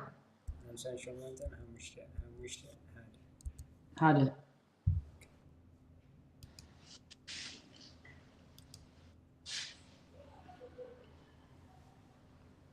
صحيفنا لنا يا كلهم مسانا زلهم يا حوات من البات بحجي ريكورد مسكونه تريوول ازي تمرت ازي لك نخلاتنا كمن نفهم له خوينا دينا والكنا خوينا دي كل حبرتسبنا حفشاوي بزعبا اب نفسنا زلنا فلطو نفسنا نفلات تحجزنا تربن بلو ازي ترب مالتي اتمي ناي وشتنا تصقم اوصينا بمهران بنعوز فلطو كنرخبو خلنا تتمرتي تزعابي مفتاح نرخبو منقدي سلازي كلهم مسانا زلهم نابقال سب كوصح شير نحريرنا يزعانت ازي نقولو نتي ابكم زلو سب كحجزن كتكم نخيلي نقول هنا دما ردا حاونا سلتي تقبرو كل غزي بتي موياخا بتي ساعات عيلو نحبرتسب كا غزيخا سويخا كل غزي انا يكاتاتلك اب تيك توك غزاخا خفيتكا كومو انفورميشن تمحلالفو اتي تمهارخا نتمهارخاون كومو عدلات كفيتكا تهبو تمرتي ناي بحقي املاخ ጸጋኡ የብዛሐልካ ነትዘለካ መልሲ ወስኸልካ ምናልባት እስኪ አመወዳእታ ነዊሕ ሒዘከ ዳርጋ ሰዓትና 4 ደቂቃ ሒዘከ የቅሬታ እንዳሓተትክ ስለ ዳሃብካና ትምህርቲ ግን ኣዝዩ ሰፊሕን ብሉፅን ትምህርቲ እዩ ሞርክን ከይድ ንኽእሊና ይርዳእኒ ግን ሎሚ እቲ ቤዚክ ሓፈሻዊ ትንክፍ ኢና ቢልና ዘለና ረዳሓዊ እስኪ ኣጠቃሊልካ መወዳእታ ትብሎ ነገር እንድሕራልያ ተመሓላልፎ መልእኽቲ እንድሕራልዩ ክሳይ ክነብልሞ በዚያ ኣብ ናምበር ኣብ ላዕሊ ዘለኻ የሕዋት ክትረኽብዎ ትኽእሉ ንረዳእ ሓውና ኣብቲ ዘሎ ትምህርትኻ ክትመሃሩ ምስ ትደልዩውን ኣብቲ ናቱ ወሳብ በዚያ ናምበር እዚኣ ልክ ኣብ ላዕሊ ፒን ገይረልኩም ኣለኹ ብኣ ክትረኽብዎ ትኽእሉ ኢኹም ማለት እዩ ስለዚ ዝኾነ ሓበሬታ ዘለኩም ዋላ ሪከርድ ምስ ኮነ እውን ኣብ ናይ ቦታ ኮመንት ፒንክ ገብረልኩም ካብኣ ረኺብና እዚ ዘለና ኢንፎርሜሽን ንረዳእ ሓውና ክንሓቶ እቲ ክንመሃረሉ ንደሊ ትምህርቲ እንዳራሊኻ በታ ዝበለና መሰረት ብዋትስኣፕ ኮንታክት ጌርና እቲ ዘድልየና ኢንፎርሜሽን ካብኡ ክንረክብ ንኽእል ኢና ረዳእ ሓወይ ኣጠቃሊልካ መወዳእታ ትብሎ መልእኽቲ እንዳራሊ ንዓኻ ዕድል ክበቅ ኦኬ ተንገሪ ሓወይ ፅቡቅ ፃኒሒ ትፀኒሕና ብዛዕባ ኣእምሮና እንዲ ዝበዝሐ ዕላል ፀኒሑ ማለት እዩ ናብ መጠቃለሊ ካበልካ ከዓ እንታይ ዝበሃል ኣሎ ኣብ ናይ ኣእምሮ ቀመር ኣብ ትብል ኣርእስተይ ብዛዕባ ኣእምሮና ከመይ ገይሩ ከም ዝመፅን እንታይ ከም ዝሰርሕን ክንመሃር ከለና ኩሉ ነገር ናይ ኢማጂኔሽን ጉዳይ ወይ ድማ ናይ ኣእምሮ ፕሮግራም ጉዳይ ማለት ሃፍታም ዲኻ ሃፍታም ዝኾነ ኣተሓሳስባ ስለ ዘለከይ ድኻ ዝኾነ ኣተሓሳስባ ስለ ዘለከይ ዕድል ዝበሃል ካልእ ዝኾነ ነገር ሰበብ ኣውፂና ማለት እዩ እሶም ኣይሰርሑን እዮም ነቲ ምክንያቱ ንዕድልካ ባዕልኻ ኢኻ ትስሕቦ ንሕማቕካ ባዕልኻ ኢኻ ትስሕቦ ስለዚ እቲ ሕጂ ዘለኹም ህይወት በቤተሰባዊ ህይወት ሕጉስ ቤተሰባዊ ህይወት ኣለካ ዝሕጉሰካ ኮንሽስነስ ስለ ዘለካ ፅቡቅ ኣተሓሳስባ ስለ ዘለካ ሕማቕ ኣተሓሳስባ እንድሕራሊካ ከዓ ሕማቕ ውፅኢት ናይ ቤተሰብ ኣለካ ማለት እዩ ስለዚ ኩሎም ቶም ውፅኢትኩም ሃብታም ዲኻ ናይ ኣእምሮ ፕሮግራሚ ጥዑይ ዲኻ ሕሙም ዲኻ እሱም ናይ ኣእምሮ ፕሮግራሚ ኩሉ ትፈልጥ ዲኻ ዘይትፈልጥ ዲኻ ናይ ኣእምሮ ፕሮግራምካ እዩ ቁኑዕ ዲኻ ዘይቁኑዕ ዲኻ ናይ ኣእምሮ ፕሮግራሚ ኩሉ ዝኸውን ዘሎ ኣብ ህይወትኩም ናይ ኣእምሮ ፕሮግራሚ there is nothing out of imagination ካብቲ ንስኹም ዝሓሰብኩም ወፃኢ ካብቲ ንስኺ ዝሓሰብኪ ወፃኢ ኣብ ቀፅርና ህይወትኪ ወይ ኣብ ቀፅርና ህይወትካ ዝኸውን ዋላ ሓደ ነገር የለን ሰብካ ኣተሓሳስቡ ብምቕያር ህይወት ክቕይር ዝኽእል ኣተሓሳስቡ ብምዕራይ نابت زدلي مسرحنا هيوت انت خقبري خالي كمت خالي مالتي سلازي ما نبسب بزخونة ساعات بزخونة جزي هيوت كغير عبد دليلو جزي نابلو سوت راح كتمت كم زلو كفلت الله مالتي سلازي ازي ناي نقحات جزي نازلنا ناي اكوايرس تايم يبحال بقالة تزاربت مالتي كاب بايسس تايم وچينا كاب ناي سمعت جزي وچينا نابا اكوايرس ناسجيب نازلنا سلازي ناي فلتت جزي بعلو تجزيتي بعلو انرجي زبز حلو بزح فلتت زبز حلو جزي سلازي خونه انت تتعمد كتصنح حساب تحركين كاب بزح نغير كتغداي اخا مالتي ربش تخبزحها خولي مالتي سلازي نقح نتسق كلنا نفلت بزياده خاطر كل بهيوت كازلو ነገር ስደተኛ ስለዝኾንካ አይኮነን ጸሊም ስለዝኾንካ አይኮነን ጓል ስለዝኾንኪ ወይ ወድ ስለዝኾንካ አይኮነን ነዊ ሓጢር ቀጢን ረጊት ስለዝኾንካ አይኮነን ወደበይ ክስቶ ወይ ጓለበይ ክስቶ ስለዝኾንካ አይኮንካን ወይ ስለዝኾንኪ ኮንከን بخستاي سلازم مصخا بخستاي سلازي مصخا سلازي ولدكا سلازي ولدكا سلازي تمرعخا سلازي تمرعخا سلا تباسكا سلازي تباسكا سلازي خونه ነገር አይኮነን እንታይ ተخل ዝኸውን ዘሎ سلازي حسب كايو ناي محساب كالتكا سلازي معرارها خون سلازي خيل زخونه اب هيوتكم زخونه ነገር انكفات كغاطمكم كله كاب حج اندحار ندغغزكم انت زي طمتكم زبلصي ناوشتكم واي اذا ነገር زي اباي كخسد كيلو سلامنتاي ገንዘብ كطفان خيلو سلامنتاي سرح كسغو كيلو سلامنتاي سرح زي كنعني سلامنتاي يتأمل سلامنتاي شجري ماتان له سلامنتاي إذا نجار إذا ندحر خون على خون دحرينا نبي ختم الزق باني ورجريدو حسيد كان تخون ردايدو كم زغير نخون زبحال نجارينا أنا دوبلك زي حسب الله خو نمنتاي إذا نجار تسحبيه قدن كأتاب هيوت كذا ما تخاص للسحاب كي محتاج كمان يدلك كان كم يدعيك حسب زق باني لك أنت أخذت قبر نتحسب كان متعرع أخذ جويز لك أنت زي كوينو على إلا بيلوز خون نجار نبي هيوت كاي متسني مالتي ناينات النت كستاي زلنا مسح يزلو سلازي تناطنت كاتتقيم كي اخا دخنت كان هابت كان عوت كان ودقت كان عبيت كان دخمت كان تمصو نسخ اخا سلازي نايناتنت تناي محساب كيلتك كبارنت ناي سغان ناي امرون حج خنوص خنكلالنا كبارنت ناي امرون ناي سغان انتزي وصيخا كاب لوجيكال زبحال كونشسنس وصيخا بيماني امرخا خطقم انتزي كيلكا لوجيكال موصا مالت توتال وصي مالت አይኮንም ግን እትዝበለጸ የማን ያምሩኻ ምጥቃም ዝባሃል ወይ ድማ ሳብኮንሽስ ማይንድ ኻ ምጥቃም ከም ዘለካ እንተ ዘይ ተረዲኻ ኩሉ ግዜ ኣብ ከቢድ ናይ ጻዕሪ ናይ ስራሕ ህይወት ክትነብር ኢኻ ኣይተዓብን ኢኻ እንተዓብኸም ሕጉስ ኣይትኾን ኢኻ ምክንያቱ ኣምሩኻ ዘይ መለካሰብ ስለዝኾንካ ማለት እዩ ስለዚህ ብኩሉ ነገር ሙሉእ ክትኮን ኣለካ ካብ ኢጎ ነፃ ክትኮን ተኺንካ ሰላም ክህሎ ካሎ ፍቅሪ ክህሎ ካሎ ተስፋ ክህሎ ካሎ እዞም ኩሎም ከተማልኦም ክትክእል ኣለካ እዞም ኩሎም ዝማልኡኻ ልዕሊ ኣምሩኻ ምስሰልጠንካ ማለት እዩ ቴንክ ዩ ገራሓወይ ጽቡቕ መደብ ፀኒሕና ጽቡቕ ካቶም ዘሰማዕኹምና ኸ የቐኒልና ማለት እዩ ብወገነይ ጽቡቕ ኣጋጣሚ ረዳሓወይ ትዝሃብካና ትምህርቲ ናይ ሓቂ ሰፊሕን ብዙሕ ክኸይድ ዝኽእልን ትምህርቲ ንኹሉ ነቲ ሕብረተሰብና ኸ ዝጠቅም ትምህርቲ ማለት እዩ ምናልባት እስኪ ሓንቲ መንጎ መፅያት እንሲ ምክንያቱ እንታይ እዩ حدش عامت تزنبرنا عامت سي عمود دارجينا زلنا لاي سومنيا تريفاتنا زلنا اسكي مستي متأسسار نا حدش عامت زموت مش هوتنا متأسسار قالنا هرادسي من الوقت ودينا هنا جن اسكي مساعة أساسير كا أب حدش عامت كن قبر زلنا نجارات هالو ديو ولا حدش عامت مثلا إلنا ترايدنا هنكير زلنا ولا كل جزينا هنكير زلنا من الوقت نتأسسرينا او حدش عامت مصالو እጂ حدش ፕላን ከውጽ ነው ደግሞ እስከ ምናልባት በዚያ ወዳ ያረዳ ሐወይ በዚህ ጋጣሙን እዋኑ ቀንያት ክርስማስ ስለዝኾነ እዋን حدش ዓመት ስለዝኾነ ናዓኻ ቤተሰብካ ፈተውትኻ ሁሉም ቅንያት ረሑስ ናይ ክርስማስን حدش ዓመትን ክኾነልካ ምን ረዳ ሐወይ ያ ብልምዲ ኣብ ከምዚ ናይ እዞም ልዕሊ ኣምሮ ዝወፁ ሰባት ብሕልሚ ዝኸዱ ሰባት كاب زحنتو معينة حنتات نبال حجة مش نحمش عامت بلان مش حنتت حلمي نحمش عامت مش حنتتكو نتم حلمتاتي بشتو مقلم بشتو خاب بخمي مقلم بسلسته بربعته بحمش تجرخ مقلم خلنا بنت نحمش عامت بلان ندحر لني بعامت فرعان بخلت عامت بحد عامت جيرة نتحمش عامت مقلم مالتي سلازي انت يزقبر نت حلم زلو سم مالتي نبال حج كل تشحن 24 يمصالو انا كل تشحن 21 زبقسكو حج كل تشحن 24 انت يقبر كما تخلو موداتا زين زحلفه 3 عامت كما يحلفين حجخه كما يتداللخو صبصاب زغبرلون زغمغملون كومخا نتي زنبرني غودلوتاتن صبو نغراتن ابرتين اتي زنبرنا اغديلن انت يقبر كم بحدش رئيس فتشر زبقسلو غزي ناي وقت ناي مفتش جزية تخون النيا مالتي نعم ناتي بلان حنتي تتصنحها እቲ ፕላን ሓንቲቱ ዘይፀንሐ ሰብም ሕጁ ምን ተሓንተፀ ምንም አይብሎን እንተ በቲልካ እንተ ጾማ መኽኒኻ እንተ ሰዕረታ መኽኒኻ ጥራሕ እቲ ክትገብሮ ደለኻ ግበሮ ማለት እዩ መጀመርታ ምኽንያት እንኳዕ ተረኽበ እንኳዕ ንሽፍቲንግ ዝኸውን ምኽንያት ተረኽበ ማለት እዩ ስለዚ እንታይ ግበሩ እቶም ሕልሚ ዝፀንሐና እቶም ብሕልሚ ተኸዱ ፀናሕኩም ብ2023 24 25 26 27 እዝን ክገብር ዝበልኩም ሰባት መወዳእታ ኣብቲ ነገር እቲ ምስ በፃሕኩም ዘይኮነስ ሜጀር ዝግበር ኣብ ሓደ ዓመት 20% 30% 40%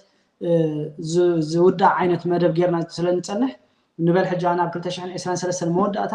50% ካብቲ ከሰልጥኖ ዝደለኹ ቁፅሪ በፂሐለኹ ኢለ እንድሕር ሓሲበ እስከ በቲ ሕጂ ወረቐተይ ገንፂለ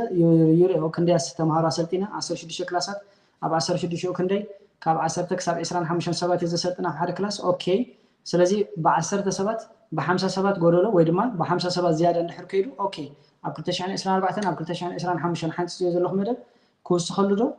ክንከይሉ ዶ እዚ ዓይነቱ ተኣቲ ምንካይ ኣይከውኒ ግን እቲ ክትውስኸሉ ዘለካ ናብነት ስልጥ ተይልካ ዋይ ትድቅስ ሓቂዶ ስለዚ መምሓሽ ዝበሃል ነገር ትገብር ማለት እዩ እቶም እዚ ሓንፀፅኩም ፀናሕኩም ሕጁም ክመፅእ ከሎ ንዑ ኣመኽኒኻ ጥዑይ ዝኾነ ኤነርጂ ክመሃር ኣለኒ ክስልጥን ኣለኒ እዚ ነገር ዝክወስድ ኣለኒ ምባል ፅቡቅ እዩ ግን ከም ልምዲ ሓድሽ ዓመት ክመፅእ ከሎ በዓላት ክመፅእ ከሎ ከም መተዓረቂ ወይ ድማ ከምዚ መፈከር ነገራት ኣይንግበሮ ምክንያቱ እንታይ እስከ እቲ ትብሎ ዘለኻ ምስ ኮንሽስ ማይንድ ኸዳ እምበር ምስ ሰብ ኮንሽስ ማይንድ ኻ ምትእሰር ስለዘይብሉ ፈኸራ ኮይኑ ክተርፍ ይኽእል እዩ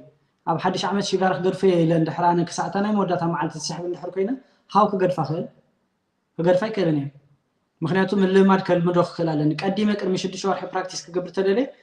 ተፀኒሐ ኣብ ሓድሽ ዓመት እንታይ ገብሮ ቶባ ኣብላ ማለት እዩ ተዘይኮይኑ ግን ክሳብ ሽዑ ጀመርኩ ባኮይ ከማን ክውዳእ ኣለኒ ለስካዕ ፍርቅ ለይቲ ክስሕባ እንድሕር ሓዲረ ንፅባሒቱ ሓንቲ ለይቲ ደቂሰ ክውዕል ይኽእል ሓንቲ መዓልቲ ሙሉእ መዓልትን ለይትን ማለት እዩ ካብኡ እንድሓር ግን ርእሰይ ክኽእል ስለዘይክእል ክስሕባ እዩ ማለት እዩ ሕጂ እቲ ብኣፍልጦ እንድሕር ኮይኑ ኦኬ ተበገሱ ጥራሕ እንኳዕ እቲ ሓድሽ ዓመት መፀ እንኳዕ ነዚ ግዜ እዚ ኣብፅሓና ንእግዚኣብሔር ከኣመስጊንካ ብዝሓሸ መልክዑ ንክትስጉሙ ንፁር ዝኾነ ፕላን ሓንፅፁ ቀፃሊ ግን ዓመት ክመፅእ ከሎ ንፍክረሉ ሰዓታት ብፍላይ ሳብ ኮንሽስ ማይንድና ነቲ ነገር እቲ ኣይፈልጦን ኣይርድኦን ከምኡ ዓይነት ፆት ኣይፈልጥን ስለዚ መታን ፅቡቅ ገይሩ ተረዲእና ክኸይድ ርእስና ዝመለኽና ሰባት ንክንከውን ሕጂ ናይ 2024 ዓመት ከምኡ ዓይነት መደብ ተሓስኩም ዝበለፀ እዩ ምስ ገዛእ ርእሰይ ክላለ ክኽእል ኣለኒ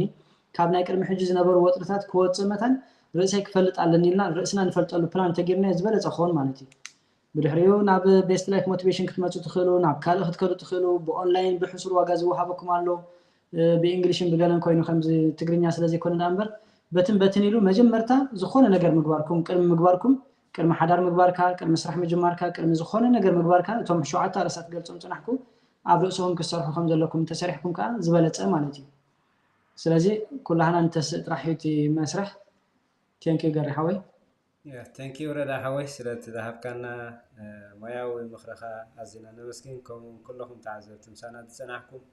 ብሕጂ እትርእይዎ እውን ረዳ ሓውና ናምበሩ ኣብዚ ፅሒፍና ኣለና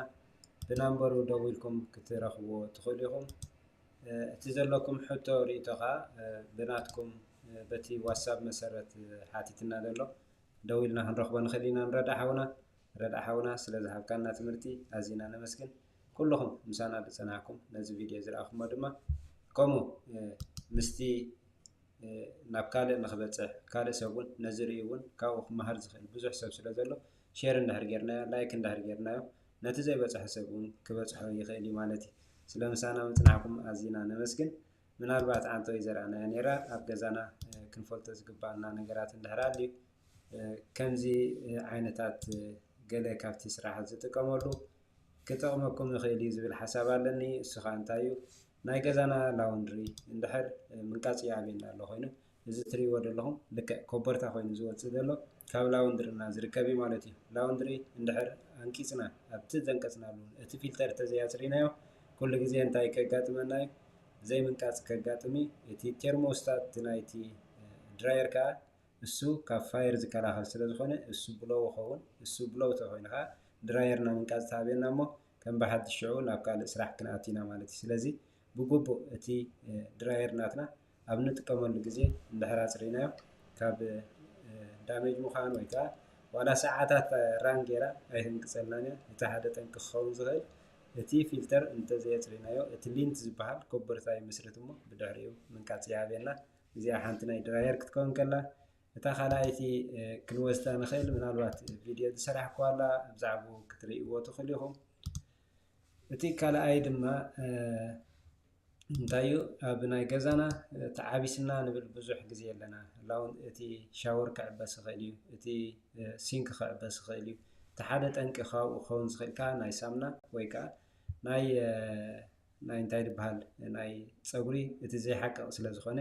ኣብኡ ተዓቢሱ ነቲ ድሬን ናትና ክዓፅዎ ይኽእል እዩ ማለት እዩ ስለዚ እቲ ሶሉሽን ናይዚ ድማ እንታይ ኣሎ መሲልኩም ድሬን ኦፕነር ዝበሃል ኣሎ ድሬን ኦፕነር ከዓ ሊክድ ክኸውን ይኽእል እዩ ጨው ክኸውን ይኽእል እዩ ሓደ ካብቲ ዝጥቀመሉ ጨው ኣሎ ክሪስታል ድሬን ኦፕነር ይበሃል ማለት እዩ በብዓይነት ኣሎ ካብ ኣማዞን ክትገዝእዎ ትኽእሉ ወይ ድማ ኣብቲ ከባቢኹም ዝርከብ ናይ ሆም ኢምፕሩቭመንት ሆም ዲፖ ሎውስ ኣብ ዩኤስ ካናዳ እንድሕር ኣለኹም ካብኡ ክትረኽብዎ ትኽእሉ ኢኹም ክሪስታል ድሬን ኦፕነር ይበሃል ከምዚ ጌርና ከዓ ብግቡእ ክነፅርዮ ንኽእል እሱ ድማ ወይ ማይ ውዒ ወይ ከዓ ማይ ዝሑል ኢንስትራክሽን ኣንቢብና እቲ ዓቐናት ብግቡእ እንድሕር ተጠቒምናሉ ካብ ክላግ ምዃን ክሕግዘና ይኽእል እዩ ስለዚ ንሎሚ ኣብዚ ከኣኽለናዮ ምሳና ዝፅናሕኩም ኣዝየ የመስግነኩም ካልእ ኣብ መንገዲ ስራሐይ ኩሉ ግዜ ዘቕርቦ ምስ ቅድም ኢልና ዝገበርናዮ ኣሕዋትና ብዛዕባ ሪል ስቴት ገዛ መን ክገዝእ ይኽእል ብዛዕባ ክሬዲት ካርድ ብዛዕባ ላይፍ ኢንሹራንስ ብዛዕባ ቢትኮይን ፎሬክስ ዝብል እውን ዝገበርናዮ ሰፊሕ ዕላል ኣሎ ኣብኡ ኣብቲ ናተይ ዩቱብ ኣቲኹም ክትከታተልዎ በዚ ኣጋጣሚ ከዕድመኩም ፈቱ ከምኡ ኣብ ቀፃሊ ከምኡ እንዳገበርና እቶም ፍልጠት ዘለናዮ ኣሕዋትና እንዳዓደምና ንሕና ንዓብየሉ እሶም ከዓ ፍልጠቶም ሸር ዝገብሩሉ መንገዲ ክንፈጥር ኢና ከምቲ ልሙድ ድማ ናተይ ከዓ ስራሓት ገዛና ድማ እቲ ኣብ ገዛና ንጥቀመሉ ስራሓት ከዓ በቲ ዓቕመይ በቲ መንገዲ ስራሐይ ናባኹም ሸር ክገብረ ምሳይ ብምፅናዕኩም ኣዝየ የመስግን ላይክ ሸር ጌርኩም ከዓ ነዚ ከዓ ናብ ካልእ ንኽባፃሕ ሓደስቲ እንዳልኮንኩም ከዓ ሳብስክራይብ ጌርኩም ነዚ ዩቱብ ክትዕብይዎ በዚ ኣጋጣሚ ናባኹም ገድፎ ኣብ ቀፃሊ ክሳብ ንራኸብ ሰላም ወሰናይ በቢ ዘለናዮ ርሕስ ቅንያት ናይ ክሪስማስ ከምኡ ድማ ናይ ሓድሽ ዓመት ንዓኹም ምስ ፈተውትኹም ስድራ ቤትኩምን ክኾነልኩም ይምነ ኣብ ቀፃሊ ክሳብ ንራኸብ ሰላም